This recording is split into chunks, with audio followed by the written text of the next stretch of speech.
right, good afternoon. Hey, it is 1 o'clock on July 26, 12:59. Response to Resistance Board is called to order. To start off with, I'm going to introduce myself and get everybody on the board to do it as well, going from my left. But I'm Tom Hackney. I'm the Director of Personnel and Professional Standards, and we'll go down to the other end. Lieutenant Dorner, Field Training Office. Assistant Chief Elizabeth Kenny, Patrol Zone 2. Lieutenant Brown, Professional Oversight. Jackson Short, I'm the Chief of Professional Standards. Okay. Each one of these boards have what we call a floor leader, and it's the person who's assigned to pretty much ask the questions. That doesn't preclude any of us from asking questions, but everything is done through the floor lead, and for this, it's Lieutenant Brown. So to go through some of the housekeeping stuff, and we'll turn it over to him now. All right, so good afternoon. Before you came into the room, you signed multiple forms. Now, all of you had to sign the Administrative Proceeding Rights form. Did all of you sign that form? Okay. The two principals in this case, Officer Bostic and Officer Bass, were required to sign the Bill of Rights form. You did that as well? Yes, sir. Okay. And every one of you signed a sworn statement affidavit. You recall signing that? Yes, sir. All right. I know we're just going through this formally to make sure that you sign the proper forms. The statements that you give today are under oath, and so if you'll raise your right hand. Do you solemnly swear to tell the truth, the whole truth, and nothing but the truth, so help you God?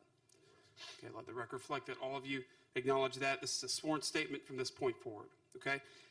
I want to read out a couple of things that we do for the benefit of those in this room and the benefit of the public. The first thing I'm going to read is the confidentiality notice. Based on the current state of law, these proceedings are considered confidential and are not subject to disclosure until they become public record.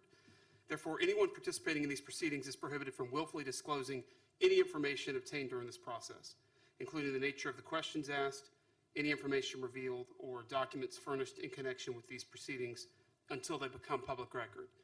So bottom line is, even when we're done with this hearing today, because the decision isn't final until the sheriff signs off on it, or any internal affairs investigation that may be required is completed, everything that we do here is still under that umbrella of confidentiality, okay? You cannot talk about it with anybody other than with your representative. I'm also going to read the purpose of the RTR Review Board, why we convened this board in the first place. So the Response to Resistance Review Board conducts administrative reviews of incidents involving certain uses of force by members of the Jacksonville Sheriff's Office. These reviews are conducted to ensure adherence to agency policy and training. Inconsistent with state and federal law, the Sheriff's Office affords substantial deference for the instantaneous judgment and decision-making that must be used by law enforcement officers in certain situations. However, this deference does not permit any member to depart from agency policy, training, or professional standards of reasonableness. And since the ability to use such force is an extraordinary license given to law enforcement officers, the public looks to the Sheriff's Office to monitor and regulate these uses of force. At today's hearing, this board will assess the appropriateness of the actions of all involved members based upon the facts and circumstances known to each member at the time of his or her decision to use force. I'm going to turn this over now to Director Hackney for the rule of exclusion. Yeah, before I get to that, so if you each look to your right, you see our simulation training guns and other items. If you need to use that in part of your testimony, feel free to do so. I would ask that you step around to where the mark on the carpet is and don't come much farther than the other one in the front. Put yourselves there if you need to, but feel free to use it. If you're going to demonstrate anything on the board, the pointer there on the right by the table is the large button on that. We'll put an arrow up on the screen so you can use that to demonstrate as well. So I will invoke the rule of exclusion, so that means the witness officers will have to step out of the room while the testimony goes on. The two principals are allowed to stay in with your representative over here, and we're going to start with our cold case detective. So if you will wait across the hall or sit over there, we'll get started.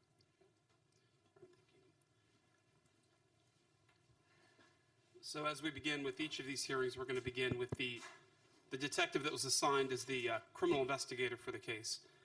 Good afternoon, Detective. If you could introduce your name, ID number, and then give us the assignment that you had on the date of this incident. Yes, sir. My name is Glenn Workentine, ID 7461, currently assigned to the Homicide Cold Case Unit. On the date that this incident occurred, I was the lead investigator on this investigation. Okay.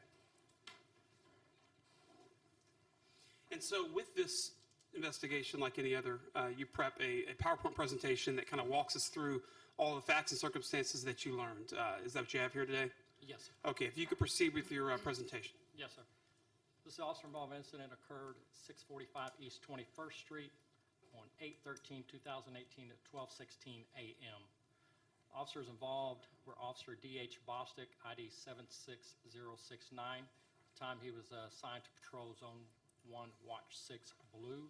His date of appointment was 8/8/2015. Picture there was taken over the night of that incident. We do that during the, what we call, we give them a weapon swap. We do a weapon swap with them. We take their weapon and we give them a loaner weapon. So that's what that picture is of. The other officer involved was Officer B.B. Bass, ID 69793. At the time he was assigned to Patrol Zone 1, Watch 6 Blue. His date of employment was 1/28/2013, and no picture was taken of him. Summary of events on 8/13/2018 at approximately 0014 hours, especially at 12:14 in the morning hours. Officer D.H. Bostic attempted a traffic stop on a 2009 Chevy Impala, black in color with Florida tag 9608 Victor Mike. The vehicle was traveling without its headlights on and in the wrong lane of travel. The driver of the car refused to stop and fled east on 21st Street. The car pulled into Sanctuary Walk Apartments at 645 East 21st Street, came to an abrupt stop behind building number 5. The two occupants of the car, Subject Williams, who was the driver, and Subject Wilson was a front passenger, exited and fled in a westerly direction on foot.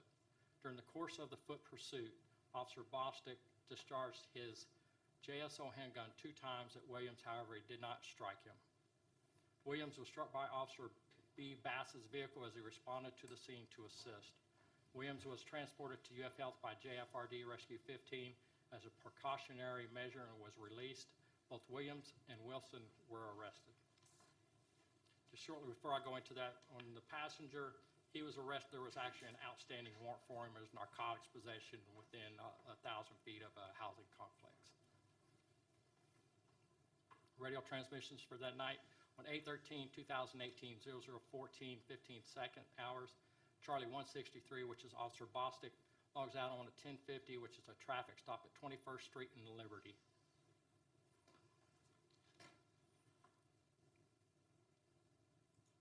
Charlie 163, 1050, 21st and Liberty. Then at 8/13/2018 at 0014:25, Officer Bostic provides a tag number of Florida tag 9608 Victor Mike, gives a description of the vehicle and the occupants, and he then also advises that the vehicle wasn't stopping.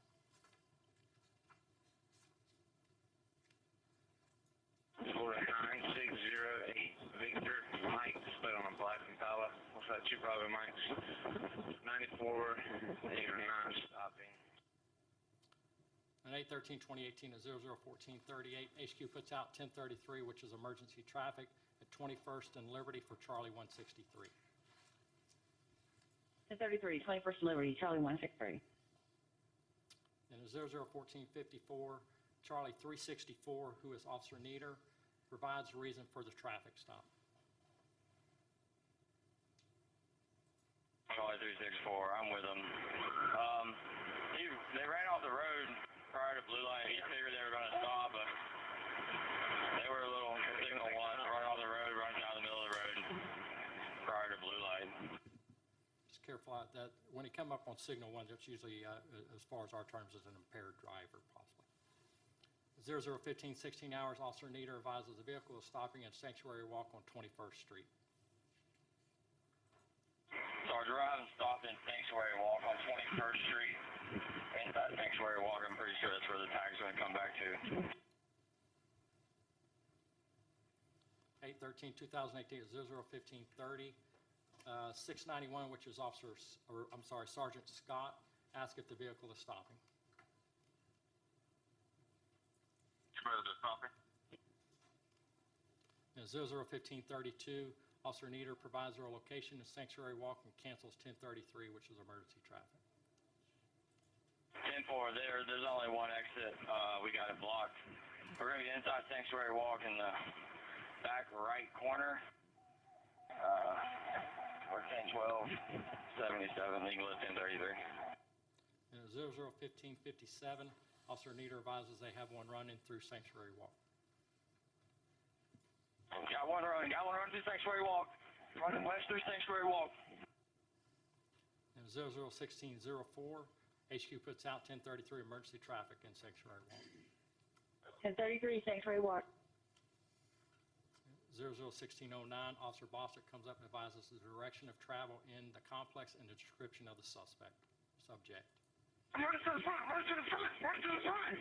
Driver Mike, 930, stop to the front. Left hand. 001631, Officer Bostic advises shots fired.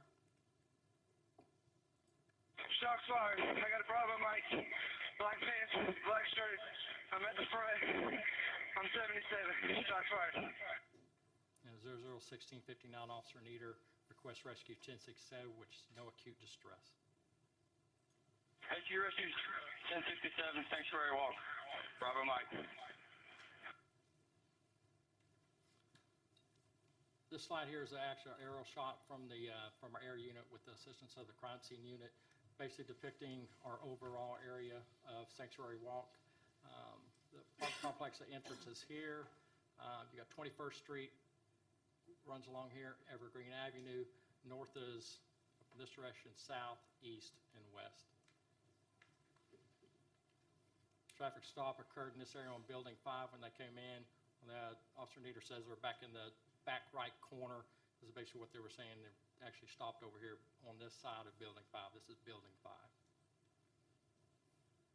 The subject was actually taken in custody after the foot pursuit in this area here against along the fencing here. Shots were fired in this general area here of the entrance of Sanctuary Walk. This was provided by the crime scene unit, basically showing us where the evidence was at within our scene. There's 3 different pictures like this that they provided to us. This one here is of the front entrance, showing us evidence 1, 2, and 3, which is the 2 9mm casings and a wallet with contents and brass knuckles.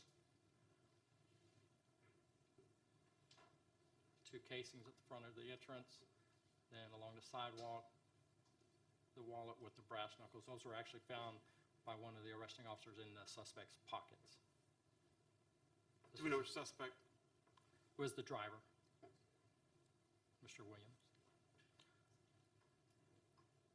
Second photo for evidence 4, which was a keys on chain. 5 was a cell phone. 6 was a .380 pistol. 7 a magazine. 8 was a black beanie hat. And 9 was 2 white tennis shoes and a white T-shirt. So there's 4 and 5, 6, 7, 8, 9. That's where the T-shirt. There's no red arrow, so that's where the T-shirt and the 2 tennis shoes were. This is Building 5, and that aerial shot. The traffic stop was generally this area over here. Entrance exits over at this area. Detective, on that, Yes, sir. see where the entrance is at. Where was the apprehension point relative to the entrance? It's right there in that same little area on the far left, correct? It's going to be in this area Okay, right here thank you. against the fence line. Again, just showing the evidence. 4 was the keys, key fob. 5, the cell phone. And just kind of go back 3. That shows that's the entrance. The other side, that's how close we were as far as that was the knuckles and the wallet. 6 is the pistol. 7 the magazine. I'll go ahead and point out as you look through here the breezeway. Through the breezeway, this is Building 5. That's actually where the traffic stop was over here. You can see the reflection of Officer Bostic's vehicle. 8 is the beanie cap. 9 is the tennis shoes with the white T-shirt. And the last slide by the crime scene unit showing evidence 10, 11, and 12. 10 and 11 actually being a black and white flip-flop, and 12 a blue pocket knife, which is next to the suspect vehicle. 10, 11, and 12 is the knife. And this here is kind of not exact with what our crime scene showed. When you look at some of the photos I have for you, it's more the suspect vehicles over here. The breezeway is there, the Impala's here, and you'll see the knife over in this area here. It's not exact as far as our scene. Again, that's 10, 11, the flip-flops, and 12, the pocket knife. Suspect vehicle, Impala. It's Officer Nieder's vehicle. This is Officer Bostic's, and back here, the back of there will be a slide that comes up. That's Evergreen Avenue along the back there. This here again, these pictures more for representation as far as hopefully testimony of the officers, as far as with their testimony. This one here shows another overall view of the apartment complex from a different perspective. 21st Street up here, Evergreen. The traffic stop in this area, Building 5. The firearm, magazine, the black beanie cap was this area, and around here at the entrance is where suspect was taken into custody, and the shooting occurred in this area here. Some more perspective photos. This photo here to the left was taken that night. You got Officer Nieder's vehicle, Officer Bostic has the knife in the ground, the Impala, and the breezeway through Building 5 there. This here slide here, we took a while whenever we were doing prep for this, for the PowerPoint. It's brought to my attention by Officer Bass that he was actually back behind, and in a statement also, he advised that he was on Evergreen, about 25 feet back from where this occurred, back behind the fence. So I went out with the crime scene unit, got some more perspective shots for his point of view as far as what he saw during the traffic stop. Okay, take That's us back, what take this us back to the picture right here is. Okay, take us back to the overhead shot.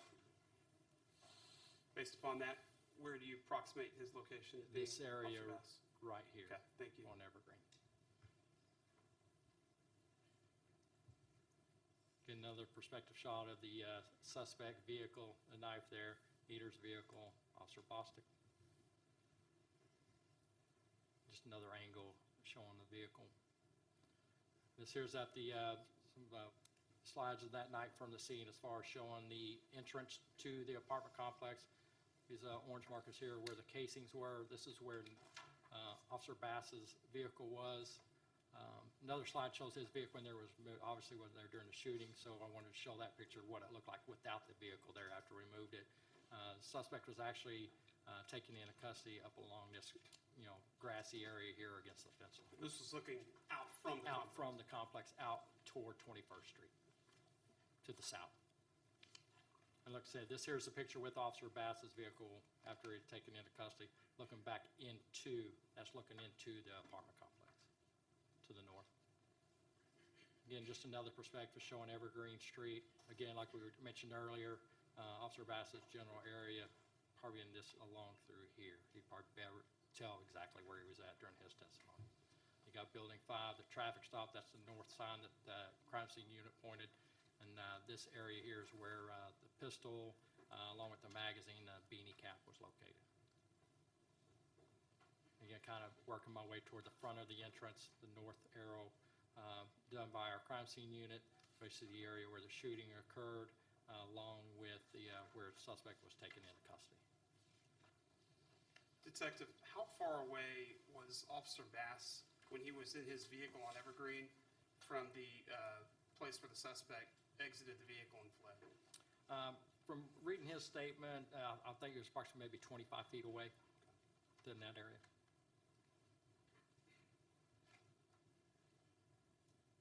Okay, thank you. And this is perspective that night, just showing the sidewalk that's looking into the apartment complex, Officer Bass's vehicle, and the fence line. That's the walnut brass knuckles, and the fence line that he was pinned up against. Just another view of it, showing the evidence, Bass's vehicle, and that's the area you kind of see some marks in the grass there. Again, a closer shot view of the damage to the fence line. Our subject involves Robert K. Williams, date of birth 12/23/1998, 5'8", 175 pounds. His address at the time was listed as 5925 Briley Avenue here in Jacksonville, Florida. At the time of this, I did a criminal history checkup. He didn't have a criminal history. The night this incident occurred, we actually charged him with carrying a concealed firearm, fleeing, attempting to elude law enforcement officer, carrying a concealed weapon, which was the brass knuckles, and resisting officer without violence. Detective Sullivan and I, Mr. Williams was transported to the hospital. He was checked out. He was released, and he was then brought to the Police Memorial Building. At that time, Detective Sullivan and I interviewed him, and this is a synopsis of that interview, which was fully recorded in the homicide office. On 8/13/2018 at 04:55 hours, Detective Sullivan and Detective Workentine arrived at the Police Memorial Building, which is PMB, to interview subject Robert Kenneth Williams. Williams was read his constitutional rights by Detective Workentine. Williams initialed and signed the rights form indicating he understood them. During the course of the interview, Williams at first denied having a gun. Later in the interview, he admitted to having the gun in his hand as he was running from the car. Williams stated he owned the gun because he needed it for protection. He also admitted that he had a pocket knife and a set of brass knuckles in his left pocket for protection.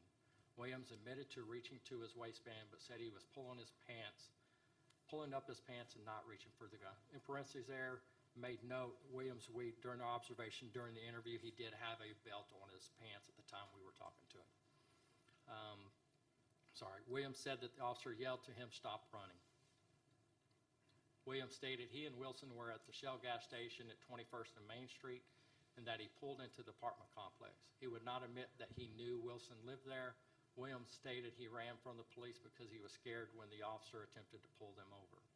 Williams admitted he had been previously pulled over by the police 1 to 4 times. He had never fled from police before. Williams was arrested for, again, fleeing and eluding police, carrying a concealed firearm, carrying a concealed weapon, the brass knuckles, and resisting arrest without violence. With him having no criminal history, did it indicate why he was afraid of the police? He just during our interview, he wouldn't really specifically say. He just said that he was afraid. Like I say, we made note that he'd been stopped 4 other times, but had never made indication that he fled from police being afraid prior to that. Just for some reason, he said he was afraid that night. If he had pulled over and he were to have been found in possession of a firearm that was later obviously linked to him, would he have been guilty of any crime? Yes, sir. Okay, what would that crime have been? Time probably, again, carrying a concealed firearm. The same one he was charged with? Yes, sir. An ATF trace was conducted on the firearm that we found that he admitted to carrying and that we found during a search of the location by other officers. It was a Accutech model AT-380, a caliber .380, serial number 006641. Trace information, the firearm was traced to a Don L. Perkins, a black male, 3/28 of 1985. Their residence is 1623 West 33rd Street here in Jacksonville, Florida, 32209. Research on him, it did show that Mr. Perkins had reported 2 separate burglaries to his residence in 2013 where firearms were stolen. There had been multiple firearms stolen from his residence during these burglaries. This subject's pistol took by the crime scene unit the night of the incident shows pistol, the magazine, and 5 rounds. There was not one in the chamber. And we sealed up the suspect's vehicle, the Impala, towed it to the ET warehouse where we did further processing of the vehicle. And during the search of that vehicle, it did locate some, this in the trunk area or inside the vehicle. Inside this case, there was this box of ammo. It's a picture of the ammo, just got it kind of represented. Similar type ammo in this box of what's found in this, on him and in the firearm. Weapon inventory of Officer Bostic's firearm. He had his Glock 17 serial. There's 1 live round in the chamber, 15 live rounds in the magazine. That's consistent with 2 shots being fired, and we recovered the 2 casings. So the 5, there's a 5th one you can barely see, but there's a total of 15 rounds there. That's it.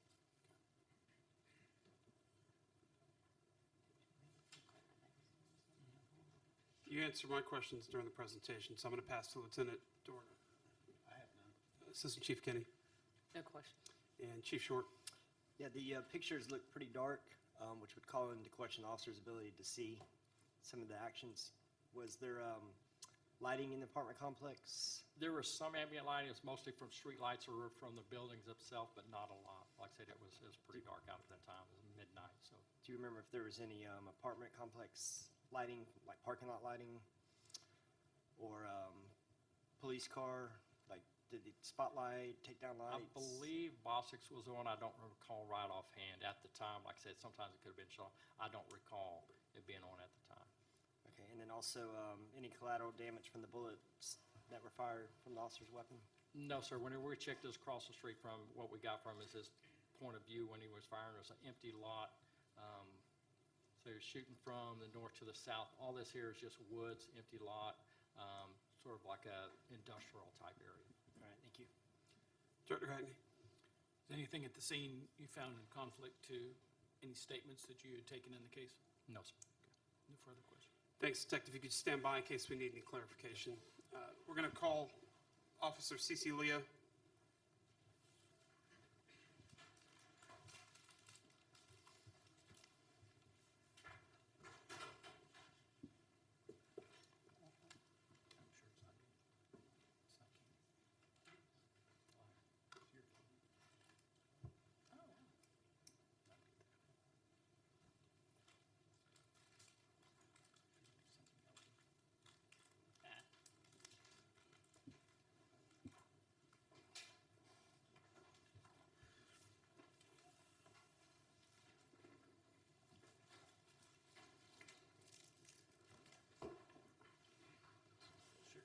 afternoon, officer. State your name, ID number, as well as your assignment on the night of this incident. And grab that microphone and slide that microphone over to you. Thank you. Yeah, so if you could speak into that, that's really for the purposes of the actual recording, not necessarily for the room. Officer Clements Leo. I've been employed with the Jacksonville Sheriff's Office since December 2016. ID number 78179. What was your assignment this night? My assignment was, I was assigned to the Bravo subsector, patrol, zone 1. And as a patrol officer, your responsibility is to respond to calls for service and conduct proactive patrol. Is that correct? Yes, sir. Okay. Can you walk us through from the moment that you heard Officer Bostic announce that he was attempting to conduct a traffic stop, just all the way through your involvement in this incident, keeping in mind we don't want to know anything that you learned after the incident itself, but really we want to hear your perspective as you're experiencing things, hearing them on the radio, seeing them at the scene. Yes, sir. Okay. On the night of August 13th, I heard Officer Bostic attempt to conduct a traffic stop, at which time he advised that the vehicle was not stopping. They continued to follow behind the vehicle and pursue the vehicle. The vehicle turned into 645 21st Street, which is also Sanctuary Walk Apartments. I was responding at that time. They went to, I guess, the back of the complex. There was a little bit of radio traffic, at which time, a short time later, I heard that Bravo Mike was running, a black male was running. At that time, I entered the complex. I heard, I think it was Officer Bostic say, he's running to the front, go to the front. He was advising units that were coming that they were moving towards the front. So I was already in. I can show you exactly where I was. Sure, yeah, use the pointer, and if you need another perspective, just let us know, we can get that. Okay. So this is the main office, and I was coming around here, this first curve right here. When he Going started. into the apartment complex, you were coming around that curve, correct? Yes, sir. I had already. This is the entrance right here. So I'm coming this way, and when I hear him say he's going to the front, I stop, I back up, and I start going back, or I start turning around, and I'm coming back towards the front. At which time, out of the corner of my eye, I saw the suspect fleeing from Officer Bostic Where was that taking place on that map? in this general area right Okay. here, and they were both fleeing towards this way to this area right here. You said they were both fleeing. The officer was I'm sorry. clearly chasing the suspect suspect. was fleeing, and Officer Bostic was giving chase. I saw the suspect running like this with just one arm slinging, and when I turned around, I heard two shots. I was about right here. I heard two shots fired. I came up here, slammed on my brakes, and at that time, like it was in a matter of seconds, I saw Officer Bass come in, and the suspect was in this general area right here, still fleeing. And I saw Officer Bass's patrol car hit the suspect and pin him up against the fence right about there. I then moved in with other officers, assisted taking the suspect. Hold on just a sec. So you heard two shots being fired. You actually heard the shots. You didn't just hear it and being announced on the radio. You heard the shots. I heard two shots, And yes, sir. where were you at when you heard those shots, approximately? Right there in front of that main office? Is that? Generally in this area right here, because it was really quick. I heard the two shots, and then I was coming up here, and I saw Officer Bass come in, because after the two shots, I still saw the suspect fleeing, and that's when I saw Officer Bass Can you come in. approximate the distance between the fleeing suspect and Officer Bostic when you were able to see both of them? If you can't, that's fine. I don't want to No, that's fine. speculate. Sure. Maybe 50 feet. 50 feet, maybe? 25 feet, 25 so, feet? Okay. yeah. So he wasn't right up on him. There was a No, little bit of sir. distance. No, sir. Okay. So they run up to the front. You heard the shots fired. Did you see anything that corresponded to those shots fired, or was it out of your view? It was out of my view Okay. at that time. All right.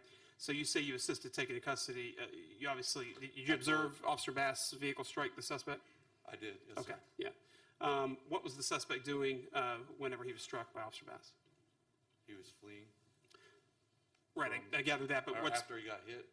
no, specifically, was he trying to climb a fence? He was hit near a fence. What was he doing? Was he just continuing to He run was- towards he the was- exit of the complex? Yes, sir. I believe that he was fleeing, to try and get out here to the street, which is 21st Street.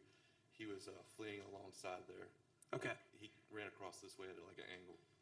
And then you see Officer Bass's vehicle strike the suspect? Okay. Yes, sir, and pin him up against the fence, at which time we took him into custody. I told Officer Bass to back up.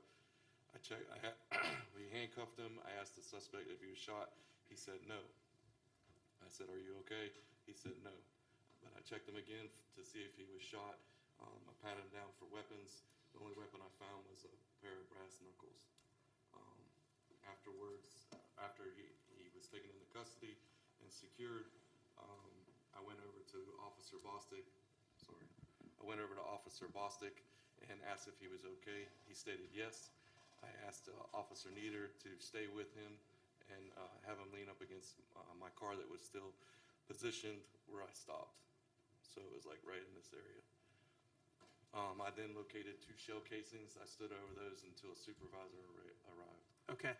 Did you speak to the officers, asking more questions as to why the shots were fired, why the suspect needed to be hit with the vehicle? No, sir. Did you hear anything articulated that would give you reason to believe that deadly force was authorized? I'm not saying because you didn't hear it that it wasn't. I'm simply asking from your perspective. Is there anything off of the radio or anything that at any point in time up until when the suspect was taken into custody that helped you understand why deadly force would have been justified? I don't remember exactly if 0 was yelled over the radio or not.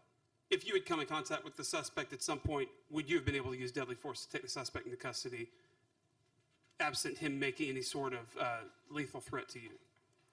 Unless I saw a weapon, no, sir. Okay. I have no further questions. Lieutenant Dorner? No, sir. Assistant Chief Kenny? I know you stated that you heard the shots fired. At that time that you heard them, you didn't know if it was the suspect or the officer that fired the shots? I did not know.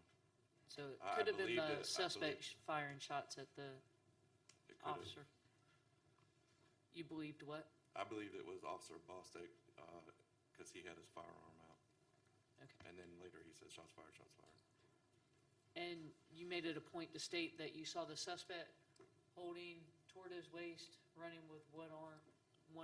What does that indicate to you? That he may have been holding some type of weapon. Normally that's where if they have it in their waistband, they would hold it like this. He was just not running like a normal person would run. Have you, just through your training, been instructed or taught, or have you ever retrieved a weapon from somebody's waistline and after you've chased them? Both, ma'am. Based on my training and my experience. So based on your training, it's common to have somebody holding a weapon in their waistline while they're running. So you believed he was probably armed? I believe so, yes, ma'am. No further Yeah, go ahead. Okay, follow up. So I just want to make sure this is clear because we want to explore all possibilities here. Is it also likely that the suspect could have been using his hand to hold up his pants because he didn't have any way of keeping them on with a belt or anything like that? Yes, sir, it's a possibility. Right, so there's the potential that he had something heavy in his pants weighing him down, which is why he had to hold them up, or he certainly could have been holding or grasping for a weapon, correct? Correct. Any of those But possibilities again, could I exist. wasn't at the rear and saw, I did not Certainly. see a weapon. Sure, okay. Thank you. Chief Short? Sure, the crime scene photos made the apartment complex look very dark. Was there any exterior illumination that would help the officers see all this stuff? I believe that there was, at the time, I believe there were street lights inside the apartment complex. The complex is pretty well lit up. I've been in there several times. Okay, thank you. Yes, sir. Okay, follow up to that. So on the far east side there, which is near Evergreen, is that well lit back there? Where the traffic stop arrow is pointing? I believe it's the same lighting as. Same lighting it's throughout? all around the complex. Would They you were all stationary on the buildings. Would you say it's lit well enough that you could observe from a decent distance away if somebody were to pull a firearm out or pull any other sort of object like a cell phone out? Yes, sir. Okay, thank you. Director Hackney? I don't have any questions. Okay, thank you. I'm going to ask you to step across the hall, just stand by. Yes, sir. And we're going to have the other officer that was a witness to this incident come in at that point. Thank you, sir. So we're calling Officer Nieder. No,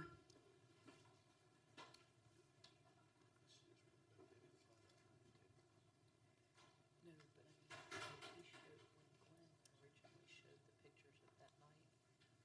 Glenn, do you have an overview of the night know that that shows a clearer picture, but do you have a, I don't think I have like an over, like an aerial shot or anything.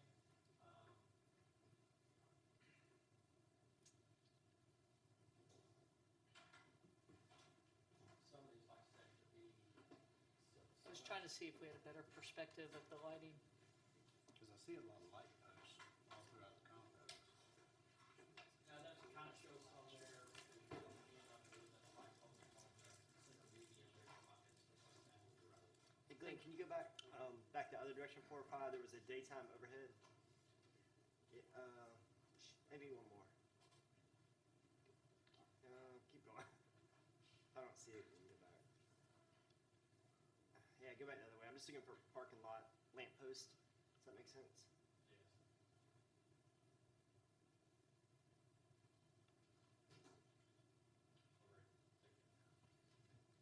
The one that was up when the officer was testifying. Yeah. Yeah. So you can see all the streets. So we can see the lamp posts obviously on the far east side there. And are those actually for Evergreen Avenue or are those for the apartment complex, or do you know, Detective? And any member of the board that can help maybe make sense of this, is that, They're on the west also. They look like they're pointed Yeah. into the parking lot, not to the, I mean, same with on the other side by the railroad tracks. I can see one dead center in the grass. Yes, that's what I'm looking at. Yeah, and then if you look just above that, there's some, looks like red mulch on a playground. Looks like there's a lamp post right there. Yeah. One of the exteriors of the building showed that Yeah. the building itself had some lighting. And there may be more. There's just two that jump out at me right away. If you look on the right side of the screen, just above the letter E in Evergreen, there's one in that batch of trees. Yes. And I'm sure there's more that just are not so obvious. Maybe get the pointer, kind of point them out, and try to do that. No, I mean, it's just because we're talking about how dark the Thank you, pictures Detective. were. We found that many easily, so I'm sure they're evenly spaced out. all right, good afternoon, officer. If you could just state your name, ID number, and your assignment on the night of this incident for us, please.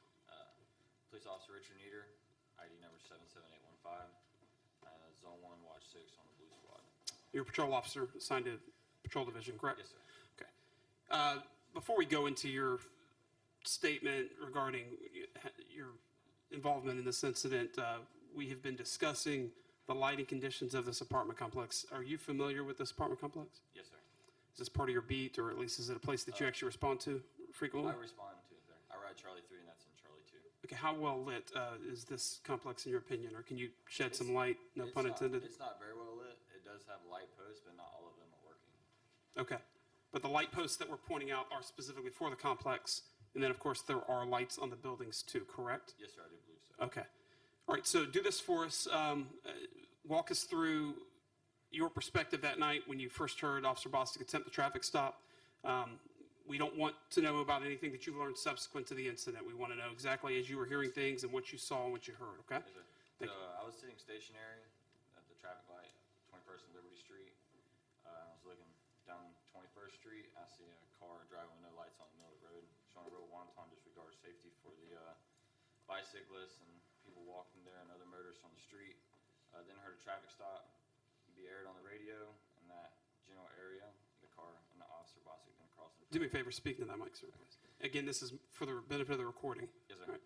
Don't you start over again? No, that's fine, go ahead. Okay. And then, so the car and Officer Bostic then crossed in front of me. I then pulled out behind him.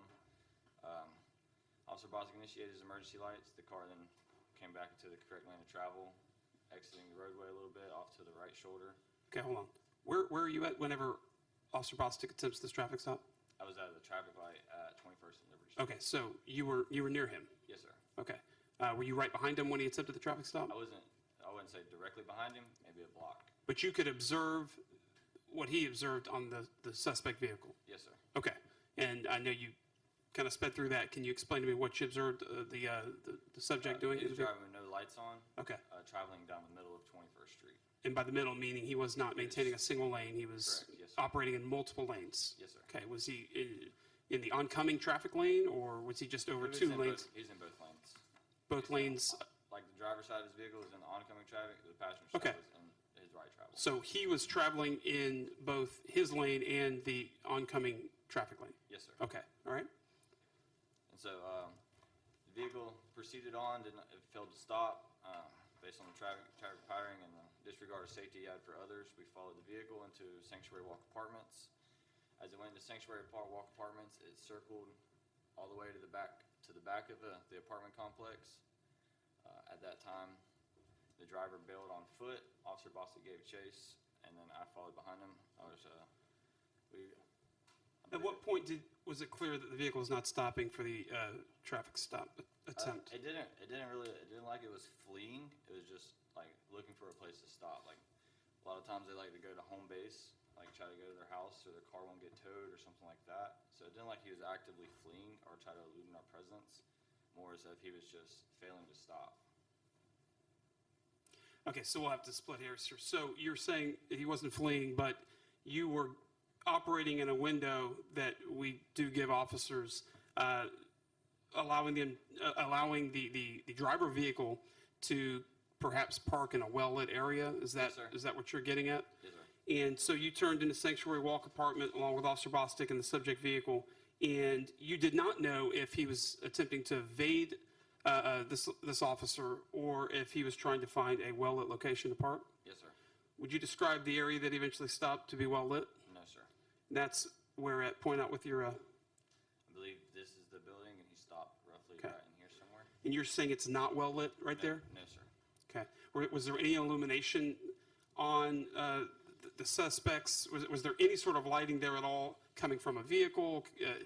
Any way to see things clearly at all? Not that I can see. Okay, when you observed the subject Williams exit the vehicle, the driver, how far away were you? I was pulling up around Officer Bostic's vehicle, which was at like an L shape of the suspect. I was pulling around Officer Bostic's vehicle. Did you see him fleeing before he announced on the radio that he was fleeing? Fleeing on foot? Yes. No, sir. As I pulled around is when he took off running. And did that take place before it hit the radio, or? I don't recall. I would assume as soon as he took off running, one of us said, "We got one running." Okay. All right, so you saw him exit the vehicle and start running. Which direction did he run? He ran through, I believe, this breezeway. So he ran west through the breezeway, and then he cut north. Okay, tell me what you observed the suspect. So as the suspect was running, his left arm was moving normal as he was running, but his right arm was very still, very placed like in a specific location right in front of his belly button, his waistband area. Based on training experience, that's not how a normal person would run, as they run both their arms. At that time, Officer Bostic was yelling 0, which in Jackson Sheriff's Office terms means gun or weapon. So at that time, I guess Officer Bostic was believing he had a weapon. I did not know, I did not see a weapon. So when we get through this breezeway, Officer Bostic and the suspect break right. And in my mind, I'm gonna go left to attempt to cut him off because I know there's only one entrance and one exit out of this apartment complex. Okay, you said in your mind, how much have you worked with Officer Bostic? Every time I'm on the street, I work with Officer Bostic. Okay, and obviously there would be no expectation that the two of you would get together to come up with a plan because this is an active, dynamically unfolding incident. But do you work with him well enough, or had you worked with him enough before this to kind of have some sort of nonverbal communication there, knowing that if he goes one way, you're going the other? Yes, sir. Okay. So you saw the suspect running. You saw him have one hand in front of him doing something consistent with perhaps holding his pants up or holding some sort of object. But then you heard Officer Bostic yell gun multiple times. Yes, sir. Okay. All right. At that point, though, you did not see a firearm? I did not. Okay. All right. So he's running through, I guess, the breezeway area, and you are then thinking you're going to go to the front because... Yes, sir. So the whole complex is surrounded by a fence that I would say is not climbable. It's just like an iron post fence. So the only way the suspect can get out of this complex is if he runs back through the entrance. Right. And so my knowledge of the complex is there's a gate right here and underneath these trees for the sidewalk for pedestrians. So instead of following Officer Bostic just being in a trail, I attempted to come this way to cut the suspect off before he could exit the apartment complex. Okay, then walk us through what happened. So as the suspect's running, I don't necessarily cut him off. He's still out ahead of me. I'm kind of back over here as the suspect is running through here. The whole time he's running, I have like a view of his left side. I can only see his left arm. He keeps turning his head back over his right shoulder, checking on Officer Bostic to see if he's close, where he's at. At the time, when I heard the shots, the suspect completely, I'd like to demonstrate it to you. Sure, absolutely. Just come before the table here right now. Y'all would be like, where I would be, the suspect was running like this, and he kept looking over his right shoulder like this. At the time that the shots came out, I observed the suspect completely face his back and gathered like his feet underneath him. And his right hand and arm was completely invisible to my eye. I could only see his left arm. I heard 2 shots, and I turned around to check on Officer Bostic to see if the suspect shot or Officer Bostic shot. At that time, I realized Officer Bostic shot, turned back around to see where the suspect went, and I observed Officer Bass hit him with his push bumper into the fence. And so you obviously knew that Officer Bostic had shot because, I just assumed Officer Bostic shot because he was not, he didn't look like he was hit. So I just took, that was what was going through my mind. I would also assume he had a firearm in his hand. Yes, sir. And, of course, the suspect could very well have been the one to shot because you couldn't see his hand either, though, correct? Yes, sir. He could have Okay. been, the suspect could have easily been the one that shot. I couldn't see what was in the suspect's hand. Okay, all right. So you heard the shots fired. When you turned back around to see the suspect, that's when you observed Officer Bass's vehicle strike him. Yes, sir. Okay. All right, what happened next? He then pinned him up against the fence. Once officers gathered around, Officer Bass backed his patrol car up. We took the suspect into custody and immediately called rescue. Okay, any statements made as soon as you guys were taken into custody by Officer Bass, Officer Bostic, explaining why shots were fired, why this suspect was pinned against the fence? No, sir. Nobody said anything? No, everybody just, let's take this guy into custody, and nobody explained why any of that happened? No, sir. I didn't ask them an explanation.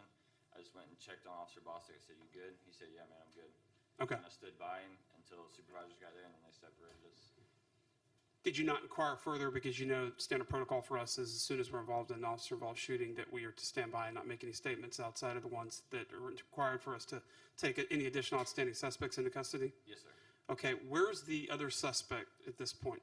Do you know anything about him? No, sir. I have no knowledge of the other suspect. Okay. Now, without you seeing a firearm in the Williams' hand, which is the driver, you obviously chased after him after hearing that Officer Bostic said gun. Any consideration given to the other person that was in the vehicle, the other occupant of the vehicle? Were you aware there was another occupant in the vehicle? Yes, sir. When they crossed in front of me, I could see 2 occupants in the vehicle, and I believe that either on the talk channel or the zone frequency that it was stated there was 2 occupants in the vehicle. Okay.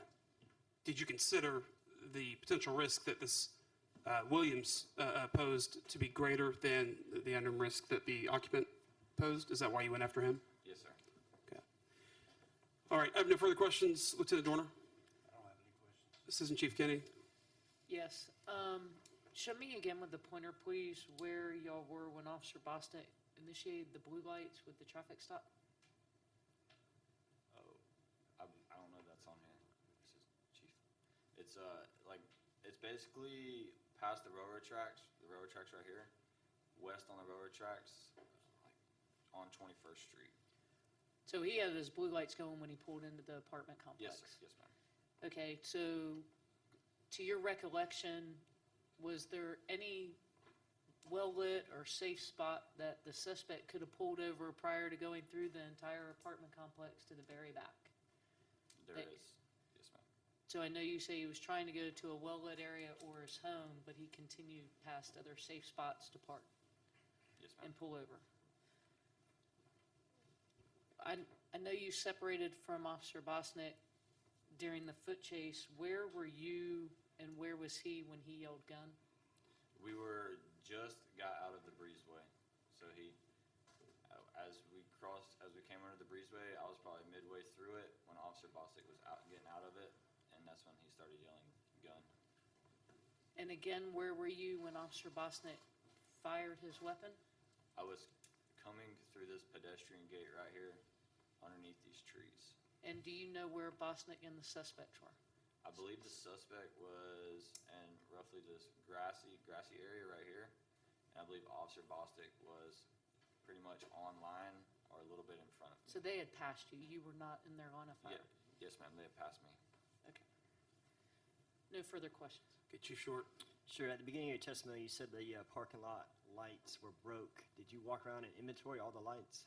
No, sir, I did not. Okay, so some of them could have been working. Yes, sir, some of them could have been working, it's just, knowledge of the area that not all of their parking lot lights work. Okay, and then you also said the area was not very well lit, which is a very subjective description. I mean, how do we identify that? But then you go on to tell us all the things you saw, which brings questions, right? If the lights are broke and it's not well lit, but then you saw all these different things. So I'm kind of curious how you come to that subjective description. You know, were some of the lights working? Were you able to see well enough? All of the lights in the breezeway worked. That's when I first observed the suspect running with his hand near his belly button and his waistband area. And the lights off of 21st Street and the entrance right here. They're not like the brightest lights, not like daytime, but they're enough to see what's going on. Compared to the back here and all this other area is pretty dark. Okay, so your description today is more for perspective of nighttime patrol work as opposed to that daylight air unit picture that we're staring at now. Yes, sir. Okay. Being a former Zone 1 commander, I know that complex to be pretty new and pretty well maintained. Was it still that way on the night of the shooting? No, sir. They typically keep up with their, no? They don't typically keep up with their lights and fencing? You said the fence was good? I personally think they haven't fixed the fence. Okay. All right, no further questions? Follow up. So I guess what we're trying to get at here is we have to try and paint this picture today. And I, as the lieutenant over the Professional Oversight Unit, responded to the scene. And I was able to observe several hours later the way it looked. There was lighting there. I don't remember all the lights, you know, obviously which ones were working, which ones weren't. You mentioned that you saw the suspect when the lights in the breezeway illuminated him. But what I'm trying to gather is, did you see the suspect at all in the parking lot portion there next to Evergreen Avenue when the traffic stop was conducted? This area right here, where he parked the car, sir? Yes. I did not. Upon my arrival, as I broke Officer Bostic's car, is when the suspect was out of his car and running. Okay, so the first time you saw the suspect, he was being illuminated by the breezeway lights. Yes, sir.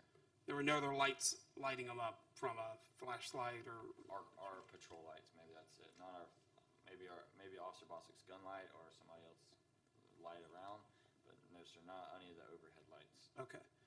One of the officers has explained that he was able to see something from Evergreen Avenue. Can you reconcile that with this description you're giving of it not being well lit at all? No, sir. Okay. All right, Director Wright. Yes. Can you show us again where you heard Officer Bostic yell gun or signal zero? As Officer Bostic exited the breezeway right here, so Officer Bostic was about here, the suspect was just getting out of it, and then I was probably right in the middle of the breezeway. So he's advising you he sees the gun. Yes, sir. Can you show us where you recovered gun, Detective Warrington? Well, from that photo. Go back again. Yes, So sir. the light photo, he wants you to show where we recovered the gun on that photo. Oh, I guess you don't have a pointer.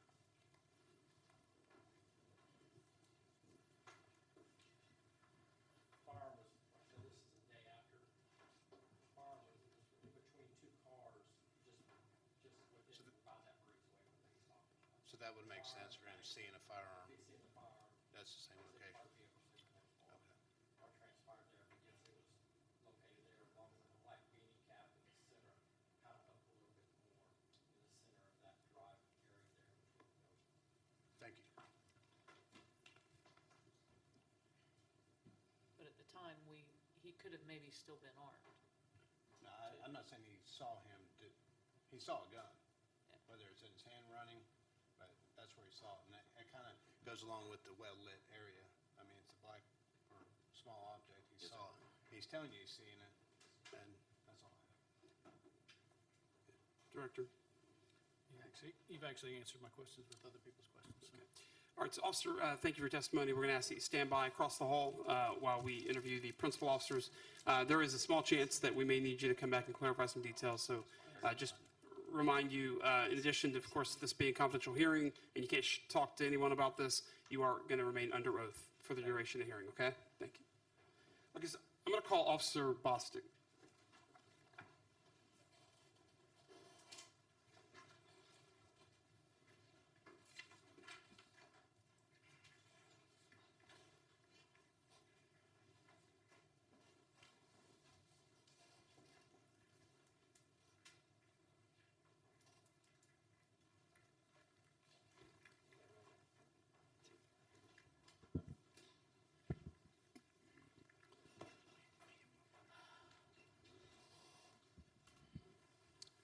Good afternoon, sir. Good afternoon. State your name, ID number, and your assignment on the night of this incident. Yes, sir. My name's Dylan Bostic.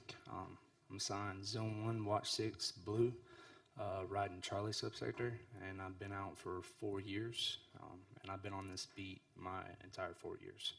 Okay, because this is an administrative inquiry, and we're going to be questioning you. 76069, was that my badge? Oh. Okay, so, yeah, I'm going to ask you a specific question, and you just respond to that. You don't need to volunteer any other information. We've got your ID number. So this is an administrative inquiry, and so I'm going to ask a couple of things of you with regards to your Bill of Rights, okay? Yes, sir. Have you had a chance to review all of the details, facts, and circumstances associated with this case? Yes, sir. Okay. And I see with Mr. Vogel saying here, you are electing to take advantage of the right to have a representative with you, correct? Yes, sir. Okay. And you've waived your right to a single interrogator, correct? Yes, sir. Okay. Thank you, sir. So what we like to do, because it kind of allows us to fill in the gaps, and then we ask questions after, I'm going to have you walk us through your involvement in this incident from the moment you observed Williams' vehicle, right? Everything that you saw to your attempt of a traffic stop, to the actual traffic stop not really happening, Williams fleeing, all of the things that we kind of been able to put together so far. Walk us through all of that from your perspective that night, okay? Yes, I may interrupt you for some clarification, and if I think it can wait to the end, I'll do that so as not to interrupt you as much or as little as possible, okay? Yes, sir. All right, thank you, officer. You can begin. Okay, on this night of August the 13th, I was traveling east down 21st Street when I observed a vehicle driving erratically without its headlights on. It was in both lanes of travel. I attempted to conduct a traffic stop on the vehicle at 21st and Liberty, at which point the vehicle continued to travel east into Sanctuary Walk Apartments. The vehicle then went all the way around, back here, through here, and then it parked right here. Now, before it parked into, there's a parking space right here. Before it parked into that parking space, a passenger got out and bailed before the car was in park. Then the car was put in park. I exited my patrol vehicle with my gun drawn. When I did so, if I can get a picture of where my car was so I can show you an example.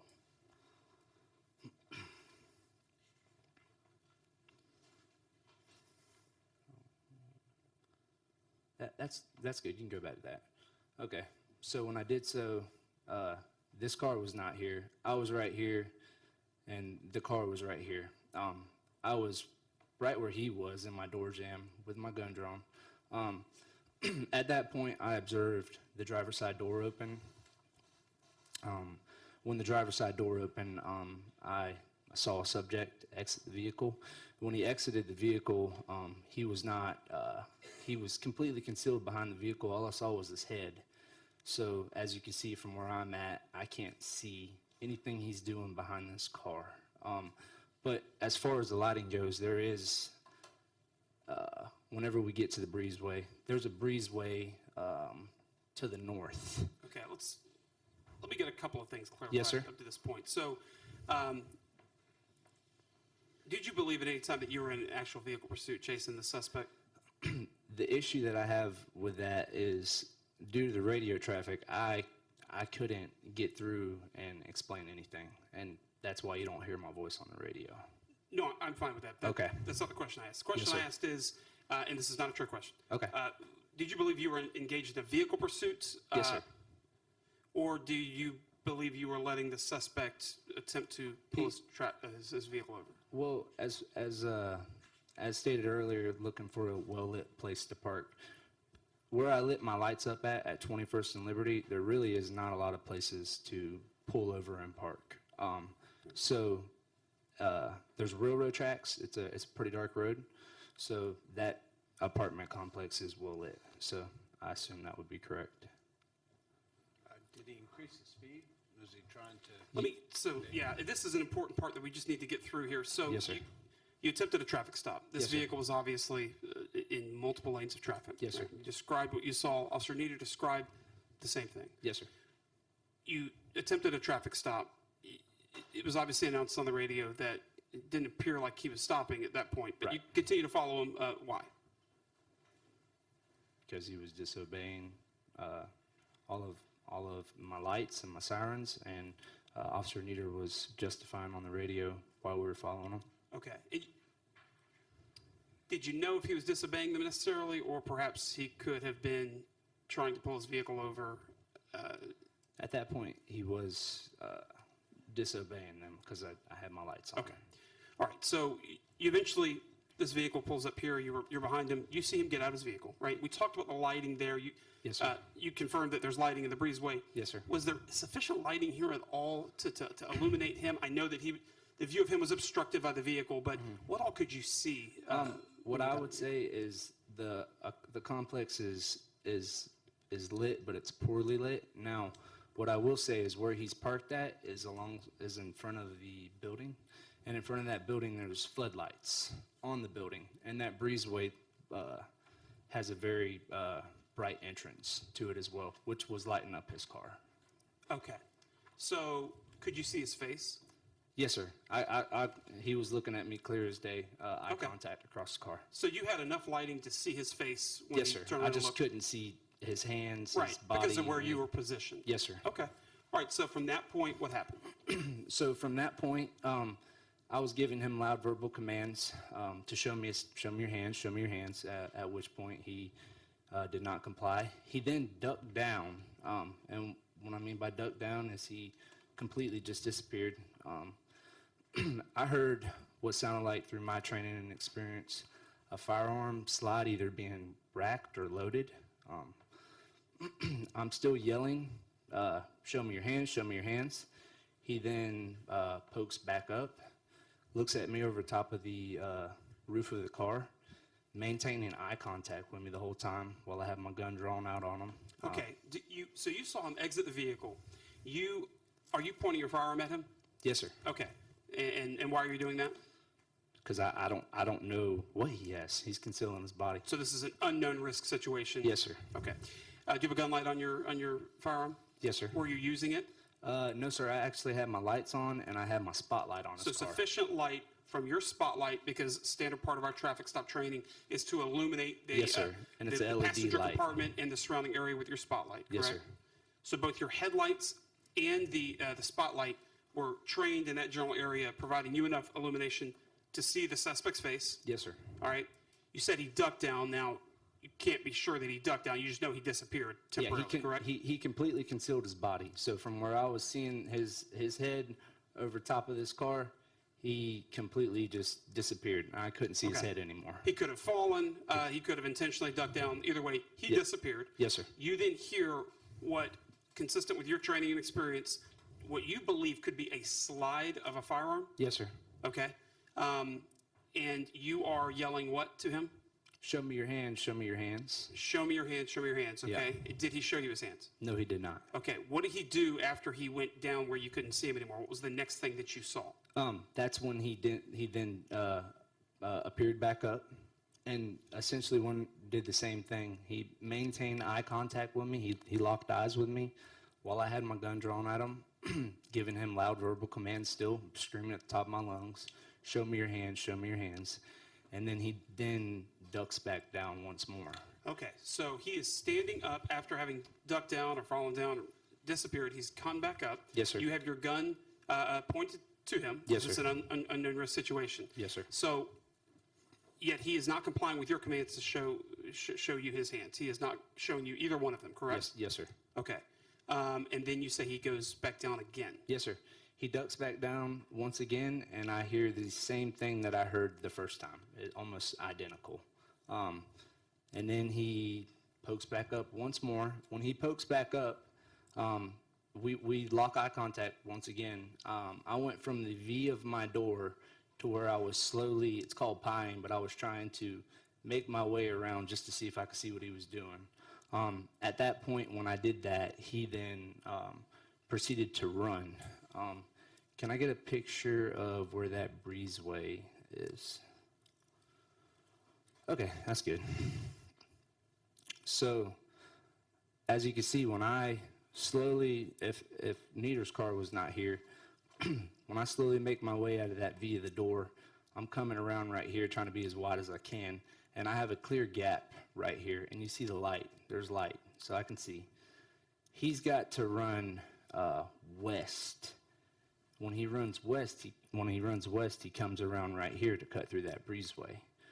Right here, I can clearly see that he has a firearm in his right hand that he's attempting to either put into his waistband or hold it by his waistband. If I can demonstrate and show you what I saw. Yes. Take one of the blue firearms there. Yes, sir. So this would be him running. So he had it like this, and then he was running with it like that. Okay. So he didn't necessarily have it tucked in yet because it was just one of these. But you clearly saw the firearm that we have a picture of here later in this presentation in his hand as he's fleeing to the breezeway. Yes, sir. Okay. Yeah, just repeat what you just said so we have it. So he had a firearm in his right hand that he was putting towards the front of his waistband, but he did not have it in his waistband yet. So you heard sounds twice that were consistent with the racking of the slide. You then, for the first time, see the firearm in his right hand as he's fleeing going towards the breezeway, correct? Yes, sir. Okay. And so your lighting was sufficient that you could clearly see there was a firearm. It was not anything else. It was Yes, sir. It was silver firearm. unambiguously clear that it was a firearm. Yes, sir. Okay. All right. Thank you.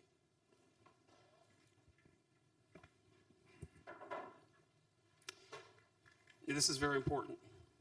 At what point in time did Officer Nieder's vehicle end up right there relative to the suspect's actions? I do not know. Did he come around you? Did Officer Nieder park this vehicle while you were observing the suspect come up and down? No, sir. Okay. I was there by myself when all that happened. Okay. And then he flees, and at least up to the point where he's fleeing and you see the firearm, Officer Nieder's vehicle is not there. Right. So Is that yes or no? what? Can you? The point at which you see the suspect flee with Yes, the sir. firearm in his right hand, Yes, sir. Officer Nieder's vehicle is not where it is right No, there sir. in this position. At that point, I am just focused on the threat. I'm Okay. focused on a suspect with a gun in his hand. Sure. I know my partners are going to come. Absolutely, but do you know that the vehicle was not there? Do you know the vehicle was there, or do you just not know because you were trained on the suspect? Yes, sir. I do not recall That's because fine. I was locked in. Understandable. Yeah. Yes, sir. Okay. All right. So you see him then run towards the breezeway. Yes, sir. Okay. At that point, well, I guess this is fine. So this is on the west end of the breezeway. So when I was running through the breezeway, I attempted to get on the radio to signal my partners that this individual has a firearm. I was unable to do so due to the radio traffic. So I just did the next best thing, and I just yelled 000 as loud as I could because I saw vehicles. There was police cars coming into the complex, but they didn't know where I was. Can I get a picture And by of... zero, we mean firearm? Yes, sir. And He why has would a weapon. Why would you be yelling that he has a weapon to the police Well, officer? if I can't get on the radio, I don't know who's there. We're a very tight-knit group, and we all, when something's going on, we're all going to be there. So I just figured hopefully someone will hear me. Well, and walk me through what could, by most accounts, be a very common sense explanation. Why is it important to notify other officers that a subject or suspect has a firearm in his hand? Imminent danger or threat to us or citizens in the apartment complex? Sure. Okay. Yep. Yes, sir. Can I get a picture of just the layout of the apartment complex? Not that. Well, that works. Okay. So when we ran, I was yelling 000 in this breezo, which means he has a weapon. when we were running through the breezeway, he never removed that right hand from his waistband at that point in time. I had, clear as day through this breezeway, that right hand never moved from that waistband. I was on him. Then he ran around this way. This whole time I'm yelling, stop, stop, police, I'm gonna shoot you. Yelling at the top of my lungs. He's continuously looking over his right shoulder. So he's running, but he's looking at the same time. So he's, I'll Yes, show you. yeah, grab your mic with you. You walk there with your mic, thanks. So he's running, but he's looking like that. Imagine someone sprinting. Sure. So it wasn't a leisure jog. It wasn't Full-fledged anything sprinting, of that trying nature. to- And the whole time that he was doing that, he had that hand. And I just need to clarify, we've been in many foot chases, and there's a big difference between someone holding their pants to hold their pants, regardless if they have a belt on, having their hand in that pocket. But this Well, your is testimony's already cleared that up because you saw Right. in his right hand a firearm, right? exactly. So, Yeah, I was just clarifying Sure. that he never removed that hand the whole time that I was in foot pursuit. So what the two witnesses before you explained as an unknown situation as to why he was having his hand in front of him, you cleared up because you observed that he actually had a firearm in his hand. Yes, sir. Okay. All right, so he's running through the breezeway. You yell firearms so that the other officers know that he has a gun. What happens then? Okay. At this point, we run all the way around the front of the complex. We're running by cop cars because it's this area right here. By cop cars, we mean the Patrol patrol cruisers? units. Yes, sir. Patrol units with their lights on. This area right here is pretty well lit, okay? You can see a bunch of stuff. Now, if you go over here on this side, on the west side of this breezeway at nighttime, it's pretty dark, and we wear dark uniforms, and he had all black on. So I don't think that they could see us when we were over here in this general area. That's not the same area where he conducted the traffic stop. That's No, essentially sir, one this is- building over. Yes, sir, after the foot pursuit. Okay. Yep. So we ran around the front of this park right here, and then alongside right here. Now, this whole time, he still had that right hand in his waistband, and he was continuously looking over his shoulder. When we approached this area, he approached about right here, and I was about right here, which if you pull up the evidence, you'll see that it's pretty spot on. At that time, the suspect then went to slow down, quickly went from a full blast sprint to he was trying to gather his feet to, I'll just have to, can I demonstrate? Absolutely. Sure. A lot of demonstrations. So he went from a sprint to almost like he was trying to slow down. And then almost simultaneously, that's when he did this and went to posture his body towards mine. At this time, I was running full speed, and I'm a large person, so I was trying to gather myself as well. And at that time, due to what I saw, me knowing that he never moved that right hand from his waistband the whole time that I chased him, and I saw he had a firearm in his hand, I was in fear of the people, the citizens, and the residents, my life and my fellow officers, and I fired 2 rounds. When you say you didn't see him obviously drop a firearm, were you also yelling commands at him to stop? Yes, sir. throughout Like this I stated before, the whole time I was yelling, "Stop, stop, police! I'm going to shoot you. Show me your hands." And just Consistently throughout the whole chase. for the sake of the official record, you were wearing your Class B uniform, which is the short sleeve version of what you have on. Yes, sir. Very clear you are a police officer. Yes, sir. Yeah. Okay, so you see him then turn towards you. Do you see the firearm in his hand still, or you just have not seen his right hand empty since you last saw him carrying a gun? I didn't see him move that right hand. Okay. He kept it like that the whole time. He was running with one arm, essentially. Okay. So when like I stated before, when he was turning and looking at me, that was completely different than what he did at the end. He turned his whole body and went to posture and take that right hand out of his waistband. Okay. Remove it from him, from the front of him. You said you were afraid or in fear of what would happen to the citizens, you or your fellow officers. Yes, sir. Be specific about what you were afraid of. If he was to shoot and hit someone in an apartment complex, shoot a child in a residence, shoot a partner pulling up, shoot me. Right. So he had a firearm in his hand. He Yes, was sir. not obeying your commands. We've established that. Yes, sir. Didn't see him drop the firearm. Right. You've seen his right hand in front of him the whole time. Yes, sir. Certainly reasonable to believe that he still has the firearm in his hand. Then he stops, turns towards you at that Yes, sir. point after not obeying your commands. That's when you fire 2 shots. Yes, sir. I had a clear sight picture, and I had nothing in my backstop, and I fired 2 rounds. Now, when I fired that second round, I could see in my peripherals a JSO marked patrol unit. I don't know who it was.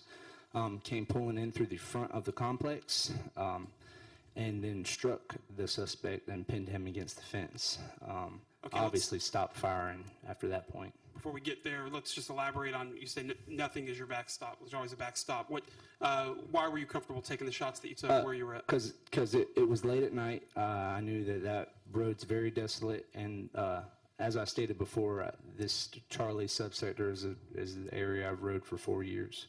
So I know that that's an empty lot behind that road. Across 21st Street? Yes, sir. Okay. And so you take the shots, you miss. Why did you stop shooting? Sir? Why did you shot twice? Why did you not shoot anymore? Yes, sir, because I saw that JSO marked patrol unit pulling in, and I didn't want to shoot my partner. Okay. So I stopped. Obviously, I was still drawn down on them, and officers came in, took them into custody, and rescue was called. And a little bit later, a sergeant got on the radio asking about if there was a second suspect in it. I had completely forgotten because in the beginning, it was hard to get through a radio traffic that a second suspect bailed originally. I wasn't able to get any of that out on the radio, so I got that out last. Okay. Where was and I'll actually go over to you, Detective. Can you just point on this map here where the firearm was recovered? Just while we're in the context of this discussion here.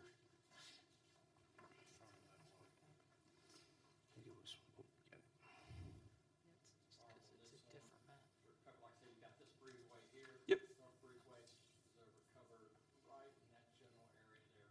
Got it. Can't see it because of the tree. but- Sure. Thank you. Okay.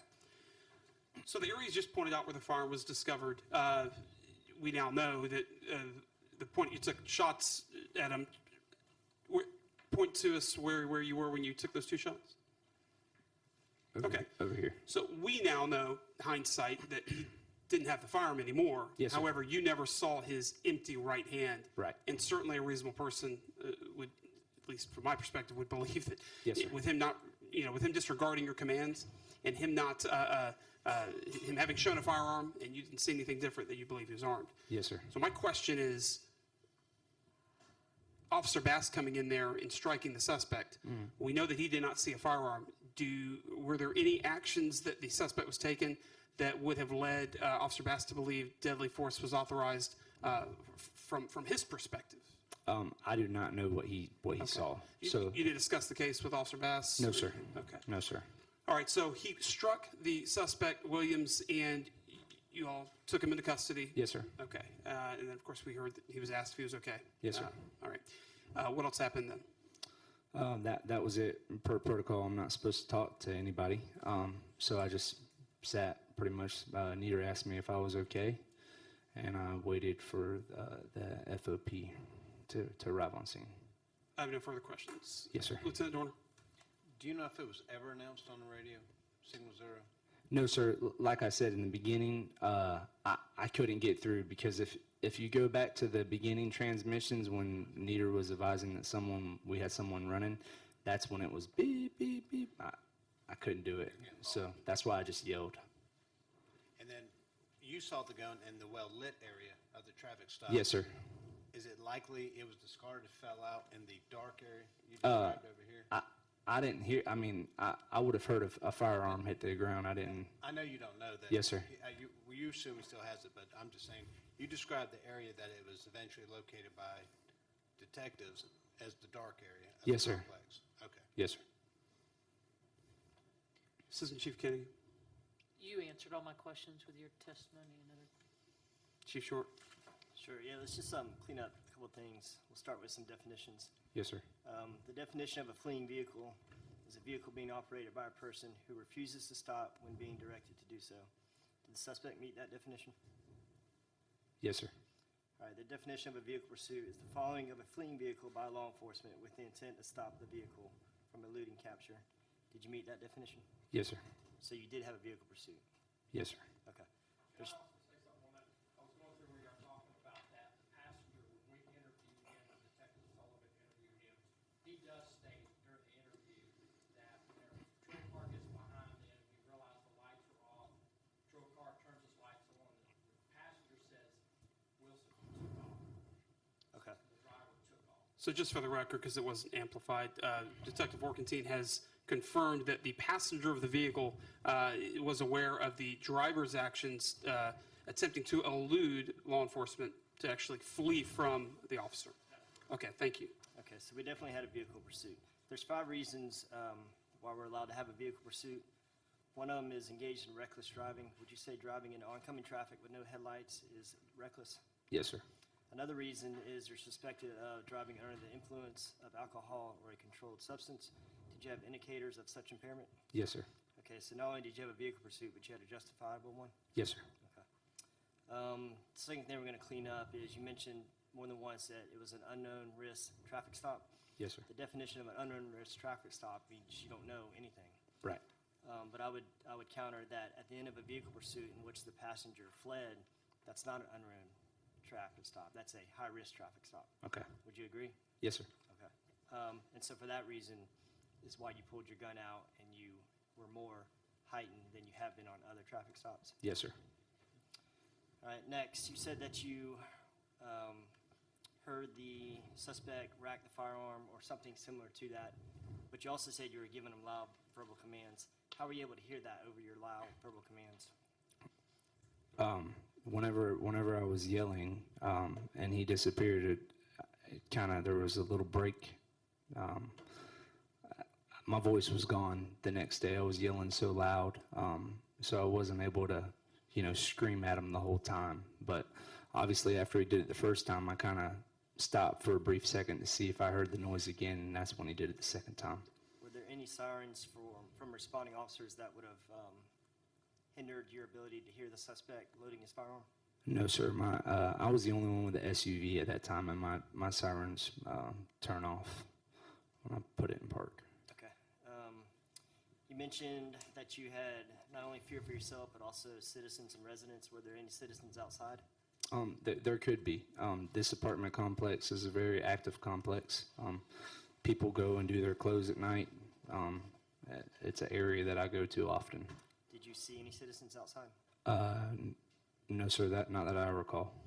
So there were no citizens in your backstop endangered by your gunfire? On my backstop, no, there wouldn't be any citizens on my backstop because it's 21st Street. It's not the apartment complex. Okay, so 21st Street does have pedestrians and vehicle traffic. Yes, sir. There was no pedestrians or vehicles. So you had a clear backstop? Yes, sir. Into the vacant lot across the street. Have you been in other foot pursuits as a sheriff's office employee? Yes, sir, I have. How was this different? And I don't want you to retell the whole story. No, yeah, okay. I've never had someone lock eyes with me and hide their whole body behind a car for several seconds while I have my issued firearm pointed at them, advising them that they need to show me their hands, and still them just giving me eye contact the whole time. It just was a heightened sense of awareness, kind of that hair on the back of my neck stood up. I didn't know what was happening. Okay, and lastly, are you familiar with the 5-step discrimination process? Yes, sir. Can you describe it to me in your own words and how it relates to this incident? Whole body, hands, waistline, demeanor, and surrounding. Essentially, I didn't have his whole body. I didn't have his hands. The only demeanor that I had is the eye contact that he was giving me. And I knew at that standpoint where the original traffic stop was that behind me was a bottom row of apartments where people live at. All right, well, you contradicted yourself, so let's back up. Yes, sir. Whole body and hands, was there something Oh, in his okay. hands that caused you concern? No, sir. There was nothing in his hands that caused you concern? Not from the beginning point, no, sir. Okay, I thought he had a gun in his right hand. Did I miss that? Well, no, well, I'm talking about in the beginning when he's hiding behind the car. Okay. At the time that, At the time that I saw the gun, yes, sir. I saw that he had a gun in his hand. did his waistline cause you any concerns? Yes, sir, it did.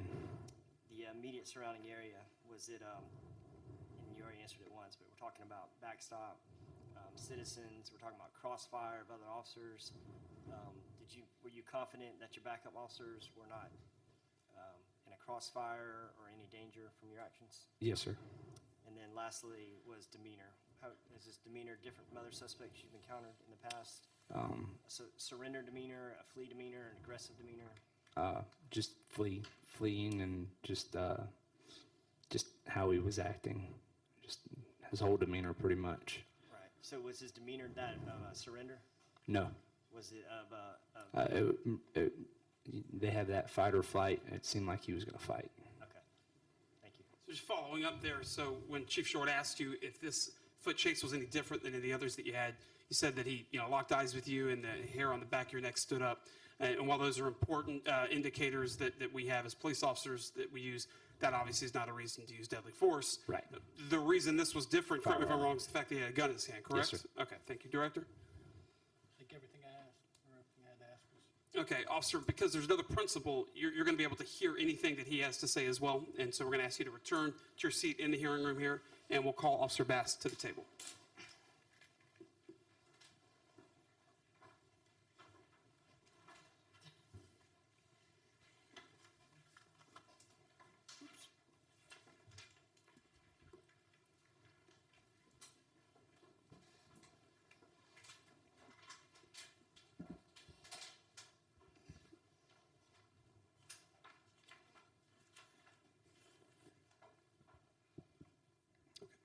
You want to slide your mic in a little bit, otherwise it'll end up, yeah, just slide it into a little bit. Okay.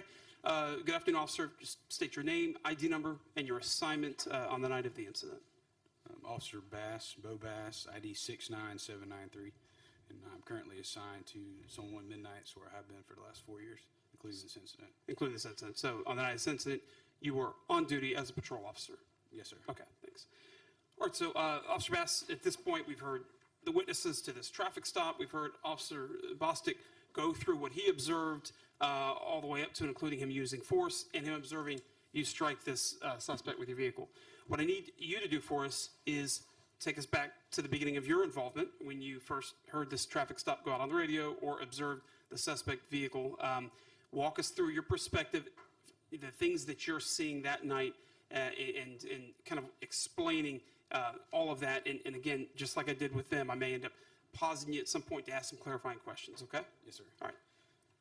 All right, on the night in question, I was parked in an empty parking lot at the corner of East 21st Street and North Market Street. It's where we sit and write reports. And I'm facing to the north, looking at East 21st, whenever I seen a black Impala cross in front of me with his headlights off, closely followed by Officer Bostic. And they continued eastbound towards North Liberty Street intersection, which is maybe 200 yards from there. Was Officer Bostic's lights on at that point in time? No, they were not. Knowing that he was going to stop the car, for one, he didn't pull in there to me, and two, the headlights were off. I immediately put my car in drive and pulled out of the parking lot to get in behind him. At this point, he's got probably about a block lead on me, and as I'm coming out, he's going through the intersection of 21st and Liberty, and I think it's just past the intersection, activates his lights to stop the car. And as he's doing so, Officer Nieder comes off of North Liberty Street and pulls in behind him. And so I turn my lights on, I'm still, there's a gap between him and Officer Nieder, and then me and Officer Nieder. So I activate my lights, go through the intersection, attempt to catch up, and I can tell that the vehicle's still rolling. I mean, looking at the back of their cars, I can tell we're not stopping, and then he voices that on the radio. So just a short distance from there is a set of railroad tracks and the Sanctuary Walk Apartments. And I can see the suspect vehicle turn in there, followed by Officer Bostic, in the little gap, and then Officer Nieder, and I just pull up to the entrance and stop facing eastbound because, like I said, I'm the only one that actually rides Charlie 2, and I've been there for 4 years. So I've been in this apartment complex probably 1,000 times. And so I just stop at could we go to the slide, the first picture.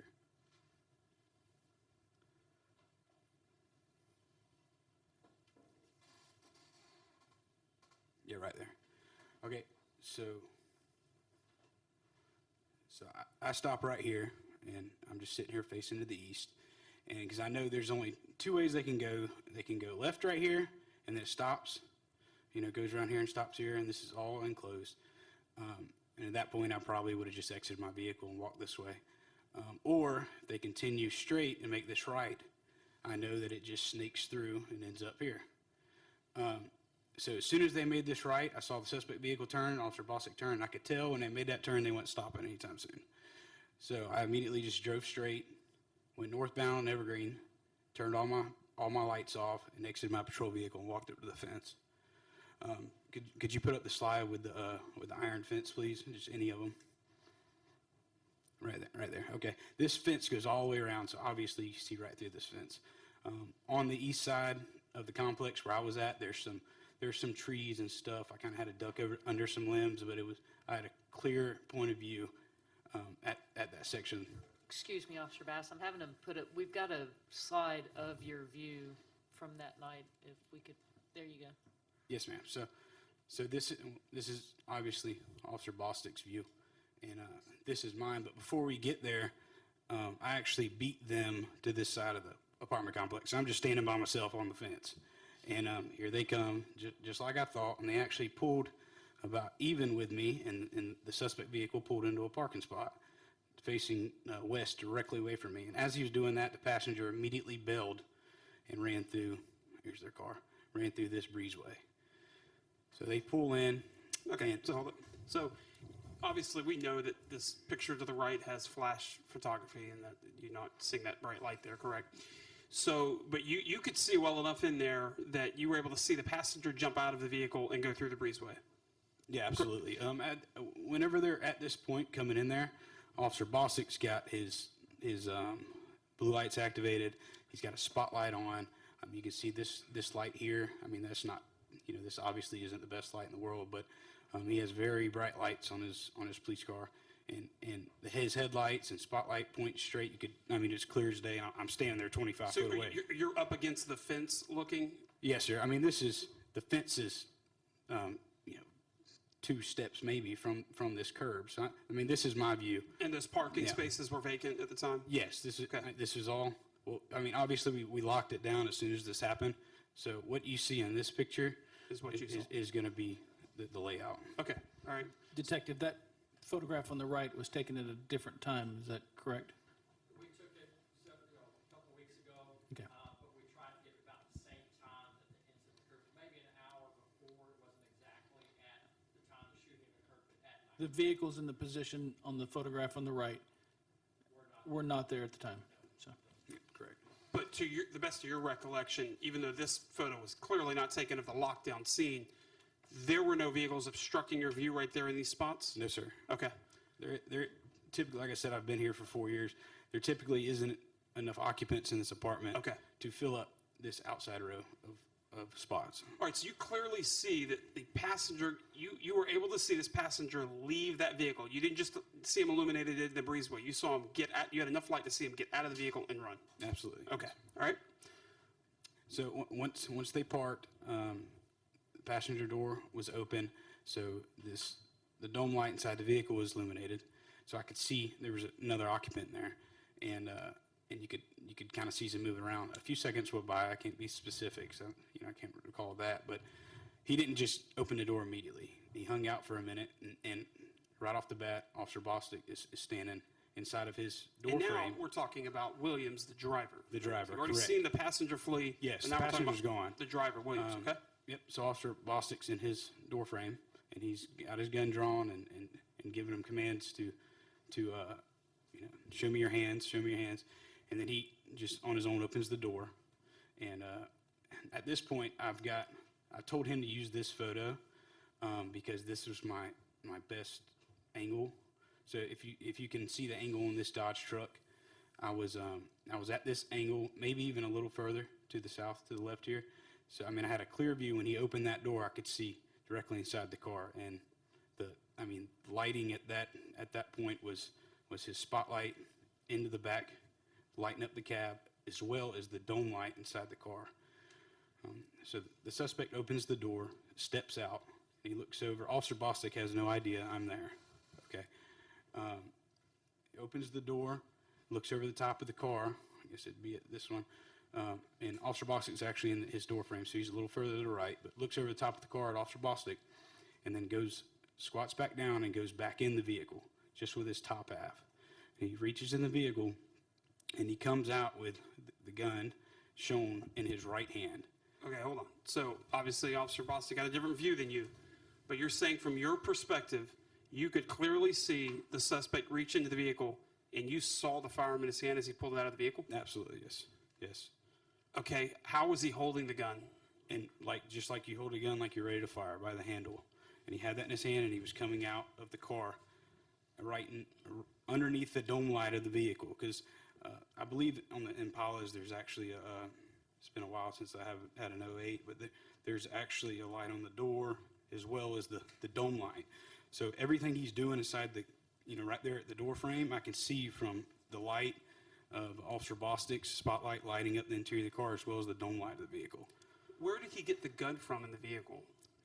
At that point, see, like I said, I can just see this, maybe a little further to the right. So once he goes into that, once he breaks that threshold of the door, I can't see where he's actually reaching, like as far as the center console, between the seats, under the seat, whatever from there. But as he comes out, I can see, maybe a foot into the vehicle underneath that light, and then he came out with it in his hand and stood up and looked at Officer Bostic. Okay, now, what did you do when you saw the gun? When you saw that he had a firearm in his hand, what did you do at that point? Well, I had my gun drawn. I couldn't get a word out. Officer Bostic I've never heard him yell like that. Did you attempt to warn Officer Bostic that there was a firearm in his hand? I did not, because I had a place of concealment, and from my angle, I couldn't tell if he could actually see the guy or not. And he didn't know I was there. So if I would have voiced anything, it might have taken his eyes off the suspect, who's yelling at me, from not knowing what I'm yelling, because the volume he was at.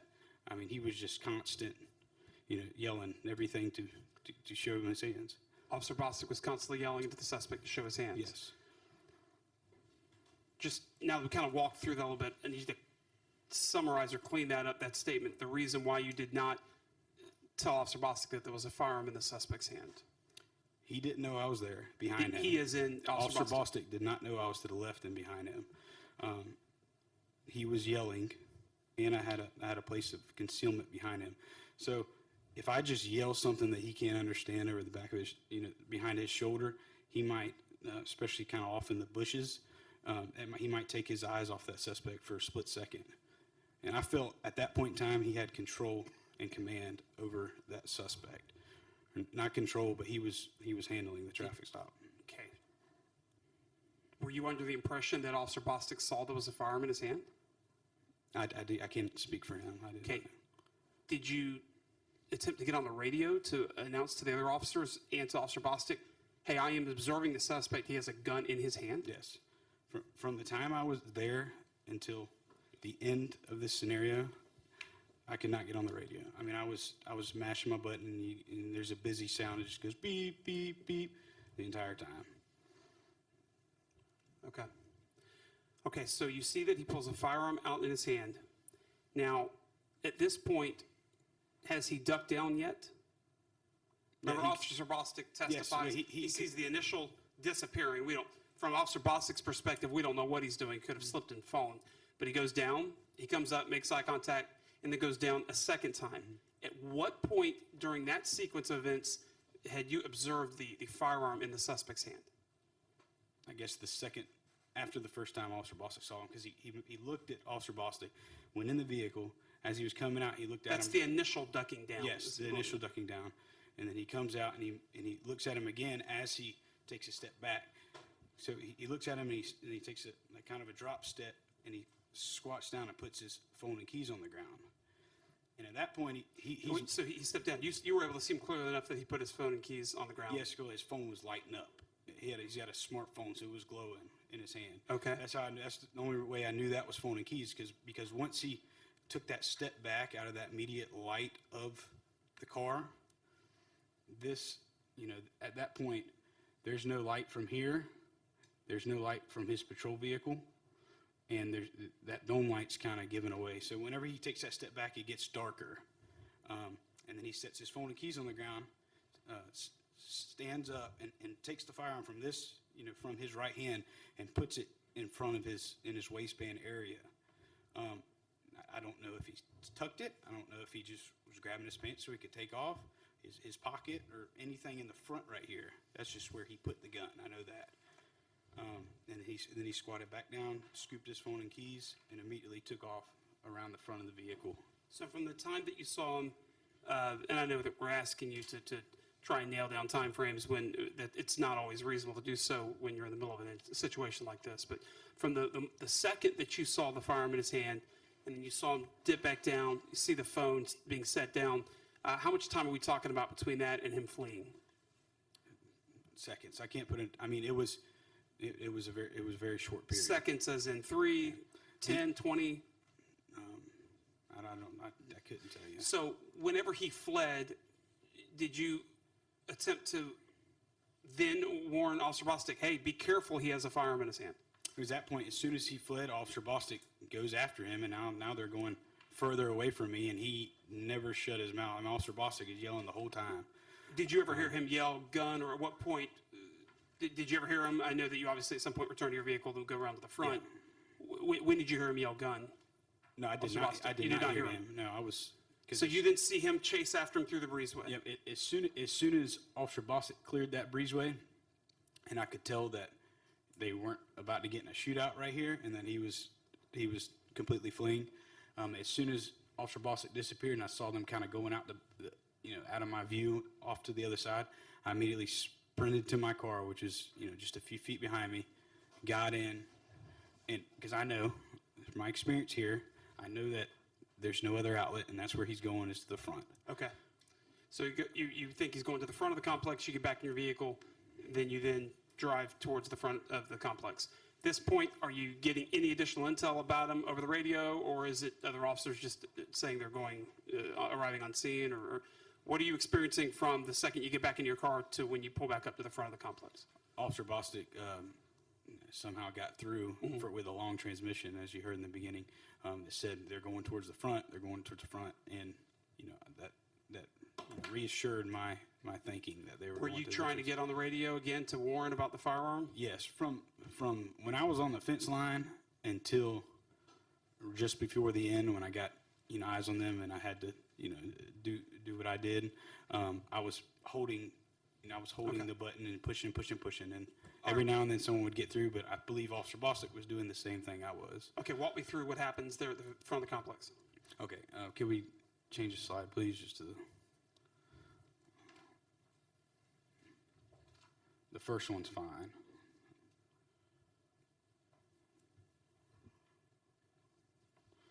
All right.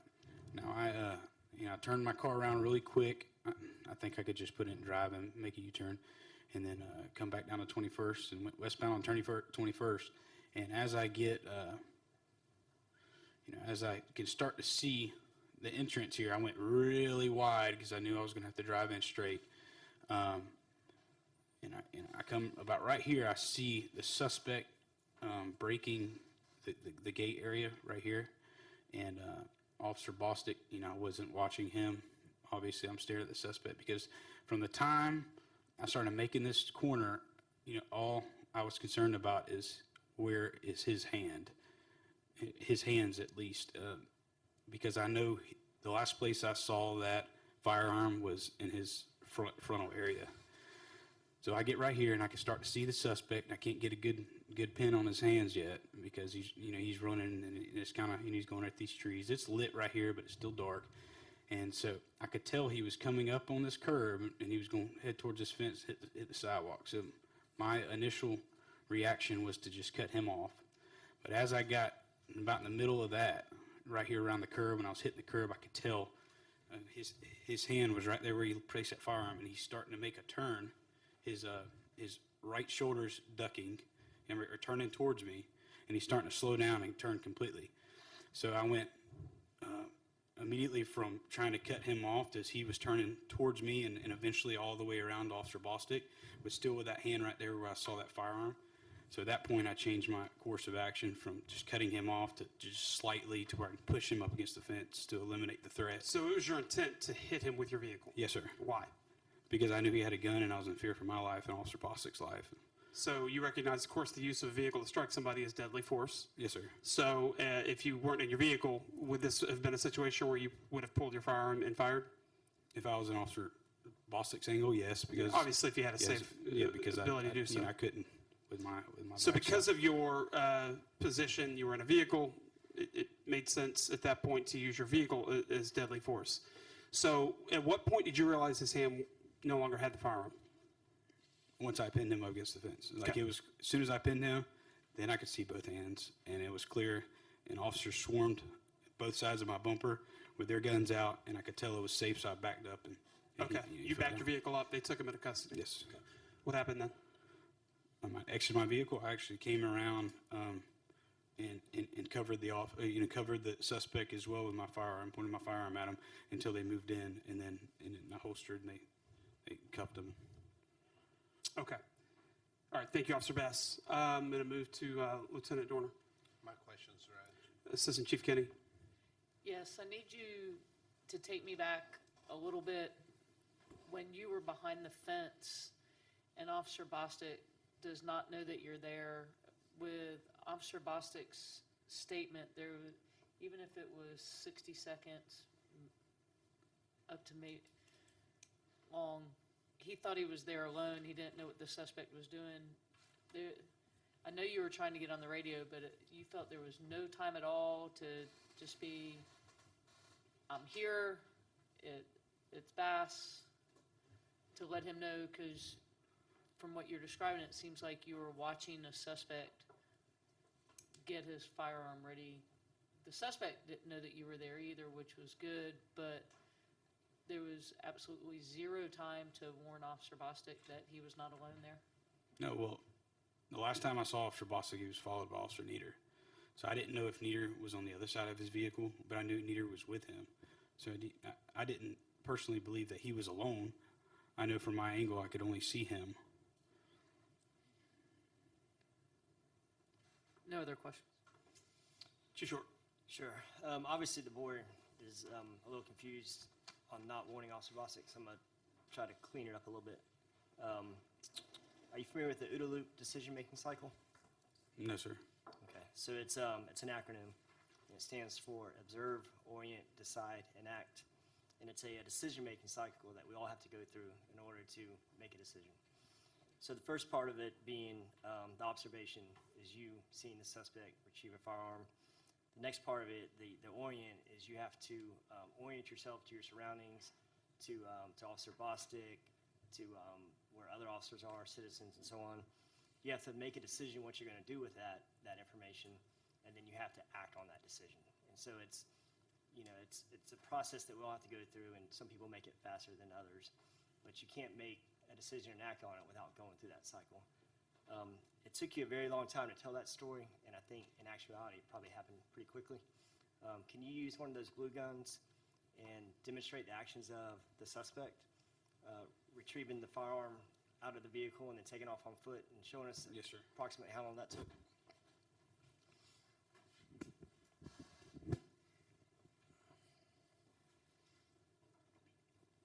All right, so I'm looking at the angle from the right here, and he's looking in this direction over the top of the vehicle at Officer Bostic. So he looks and then he reaches into the vehicle, retrieves it from unknown exact location, and then comes out like this. And as he comes out, he's looking, and he didn't point it, raise it at Officer Bostic, obviously, because he would have saw that.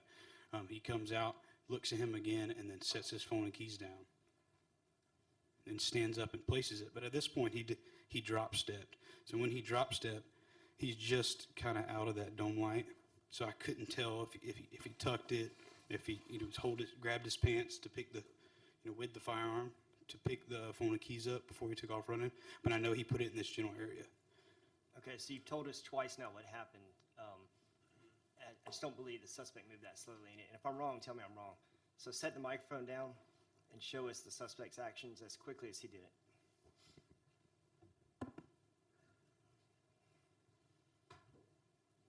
He's looking over at Officer Bostic. He goes in, steps back, goes like this, and sets his phone and keys down, tucks it, and runs. Okay. About that speed. So when he comes, when I saw the gun was this, when he come out of the light right here, like this. But he's moving, at a speed that he was about to get out of there. Okay. And he was gonna run. Okay, so I would estimate that to be about 2 seconds. Yes. Okay. So that's 2 seconds is very quick for you to make a decision. You can put the gun down and sit down. Thank you.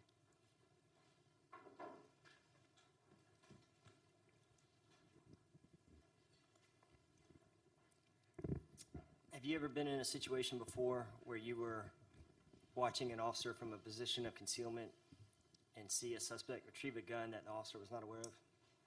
No, sir. Has that ever happened to you in training or in real life? No, sir. So that was a new situation to you? Yes, sir. Would that slow down your OODA loop on how to best handle that situation? Yes, sir. Okay. And then lastly, on your statement, you wrote that at 00:33 hours you were dispatched, blah, blah, blah. The traffic stop happened at 00:14 hours, which is a significant gap in time. Is that a typo? Yes, sir. No. Okay.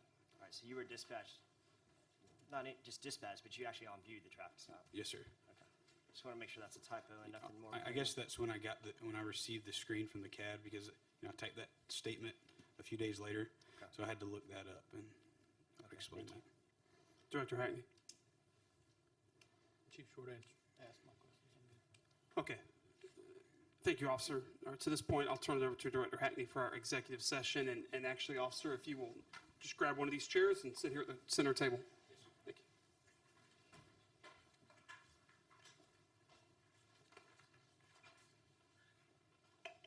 Bring the witness officer in too. Yeah. Let's pull both the witness officers in as well. Please. Well, they can grab this one and grab these. I'll wait. Okay.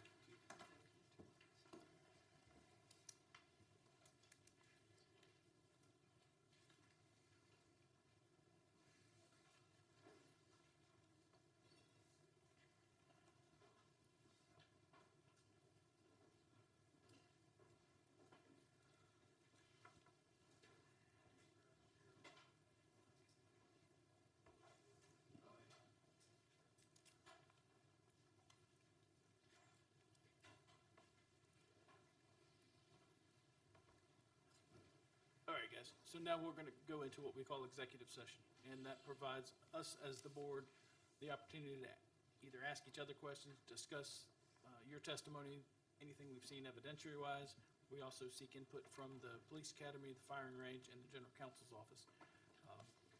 And as we go through this, ultimately, our goal is to ask 3 questions.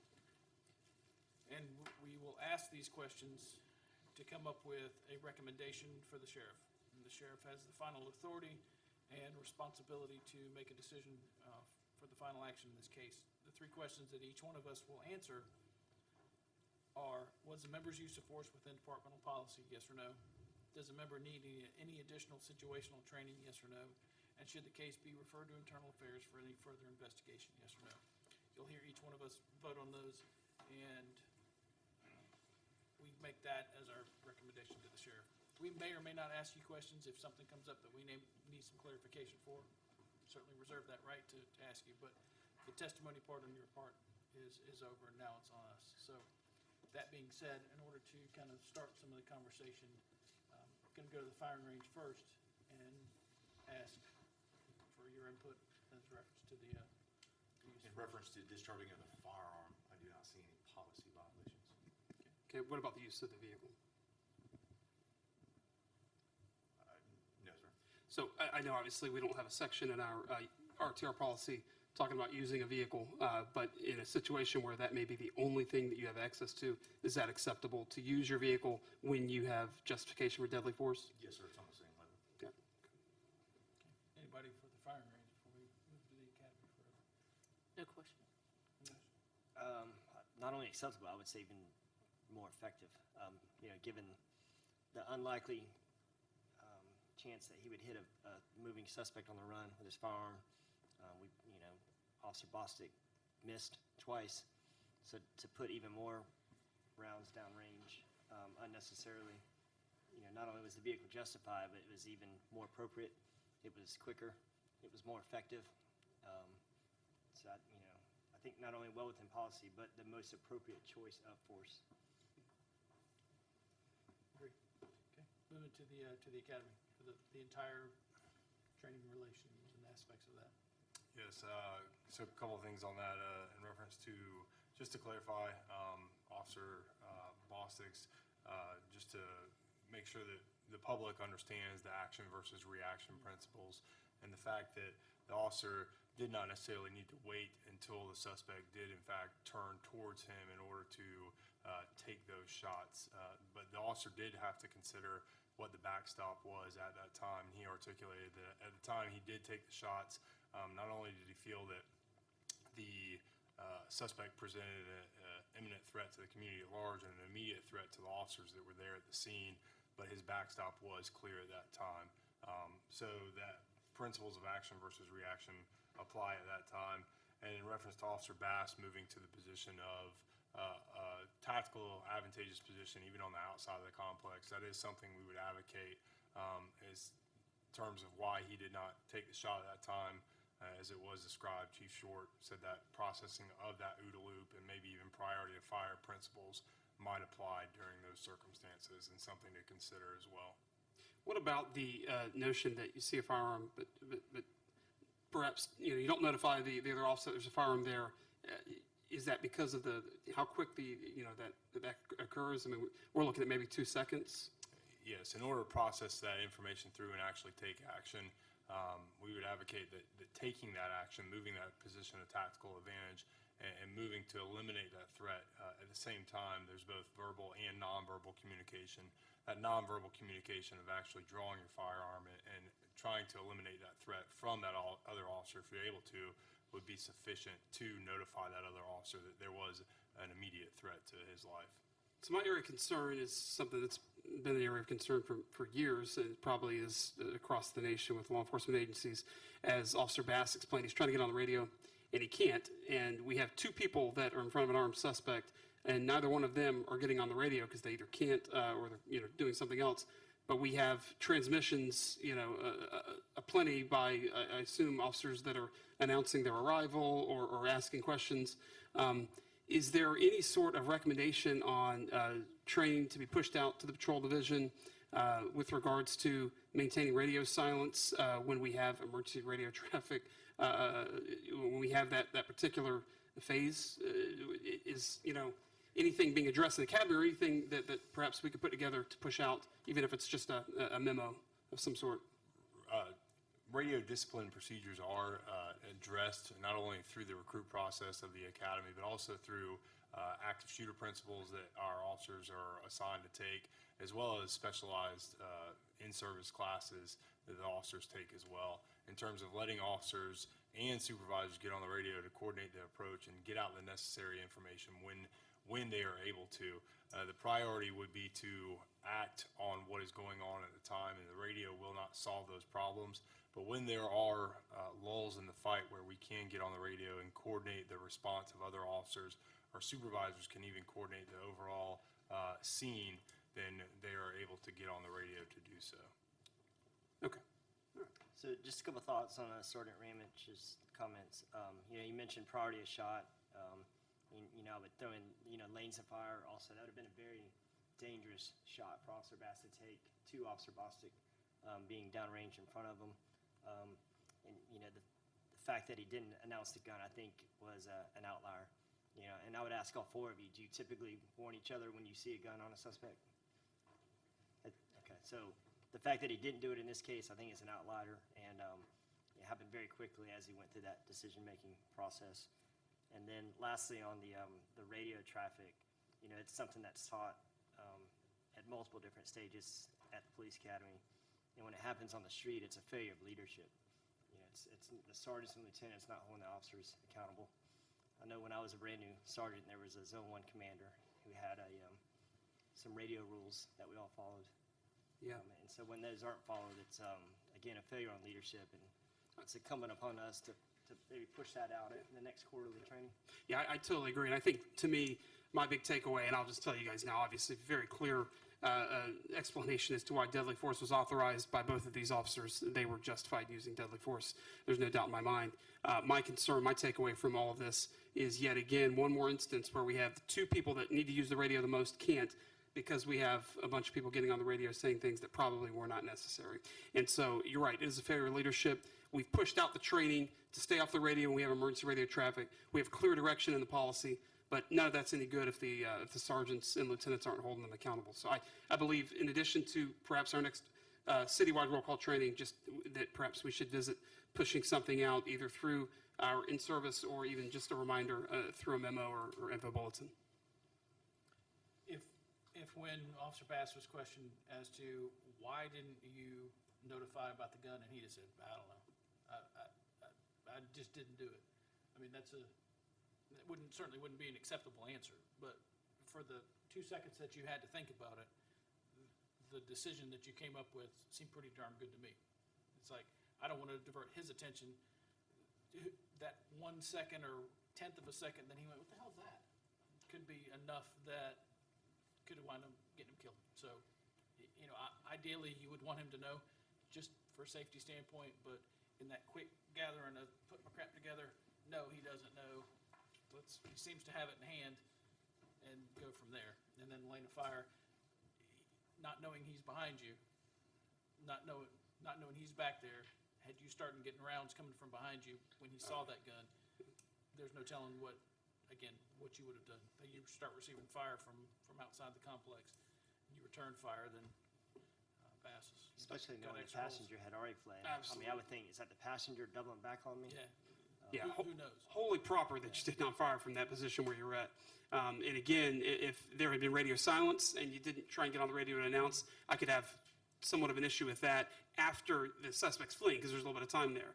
But understanding your frustration, because I've experienced it many times myself, you're not able to get on the radio because everybody else is on there. Again, it doesn't speak to what you did or did not do. It speaks to a condition that we need to address somehow. So. And there sometimes is a point to take care of business or get on the radio about it.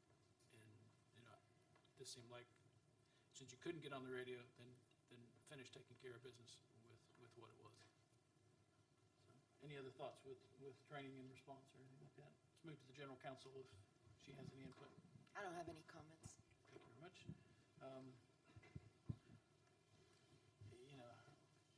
That this wasn't an incident of, here's a guy that I just came up on that had, reaching in a car and a complete unknown beginning to it. This was somebody who was driving erratically down the middle of the road with his lights off and didn't stop at multiple opportunities that he could have stopped.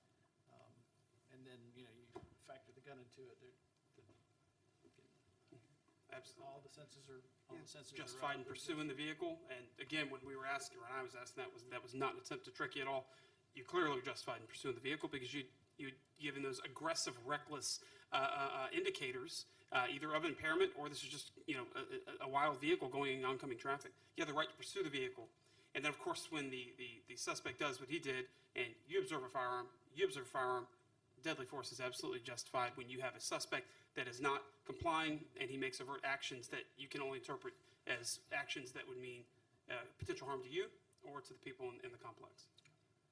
Yeah, and the fact that after the fact we know where he laid that firearm down, well, that's the benefit of us being, this far out from it, or an hour out from it, or 10 minutes out from it, when you knew what you knew at the time. And again, that's what our job here is to do, to judge and answer these questions based on what you knew at that given second. That's certainly justifiable. So, any other thoughts or comments before we vote? Alan? I'd just like to point out several officers involved. The ones who used force saw a weapon, saw threat. The ones who did not see a weapon did not. It That's speaks correct. to our training. And Yeah. Good point. All right, so I've explained the questions we're going to ask. We'll go to that now. And I'm going to start to my far right this time with Chief Short. And we're going to ask this question both on Officer Bass and Officer Bostic. You're gonna do them at the same time? Yeah, I'll just do them at the same time. So the first question for Bass was the member's use of force within departmental policy? Yes, it was. Yes. Yes.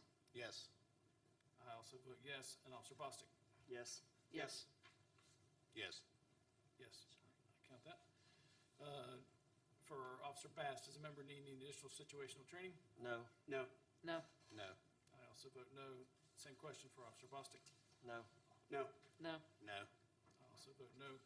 And lastly, should this case be referred to Internal Affairs for any further investigation for Bass? No. No. No. no, sir. I also vote no. And for Officer Bostic? No. Further, Jackson, this will be you to say no? No. No. No. No, I also vote no. I think they're, again, not to harp on this point, but would like to, as professional standards, get together and figure out a way to push something out. It could just be at our next citywide roll call training on radio silence. And I'd like to reference this incident specifically, which will hopefully be closed by then. We'll see. I want to take each one of y'all's, thank you for preparing, for coming together and testifying today, for being prepared for that testimony. I know it's stressful. It's stressful to have to wait for this board to come through. So certainly our apologies for leaving you in limbo, not necessarily by choice. And if there's no other questions, the board will conclude at 3:06 p.m.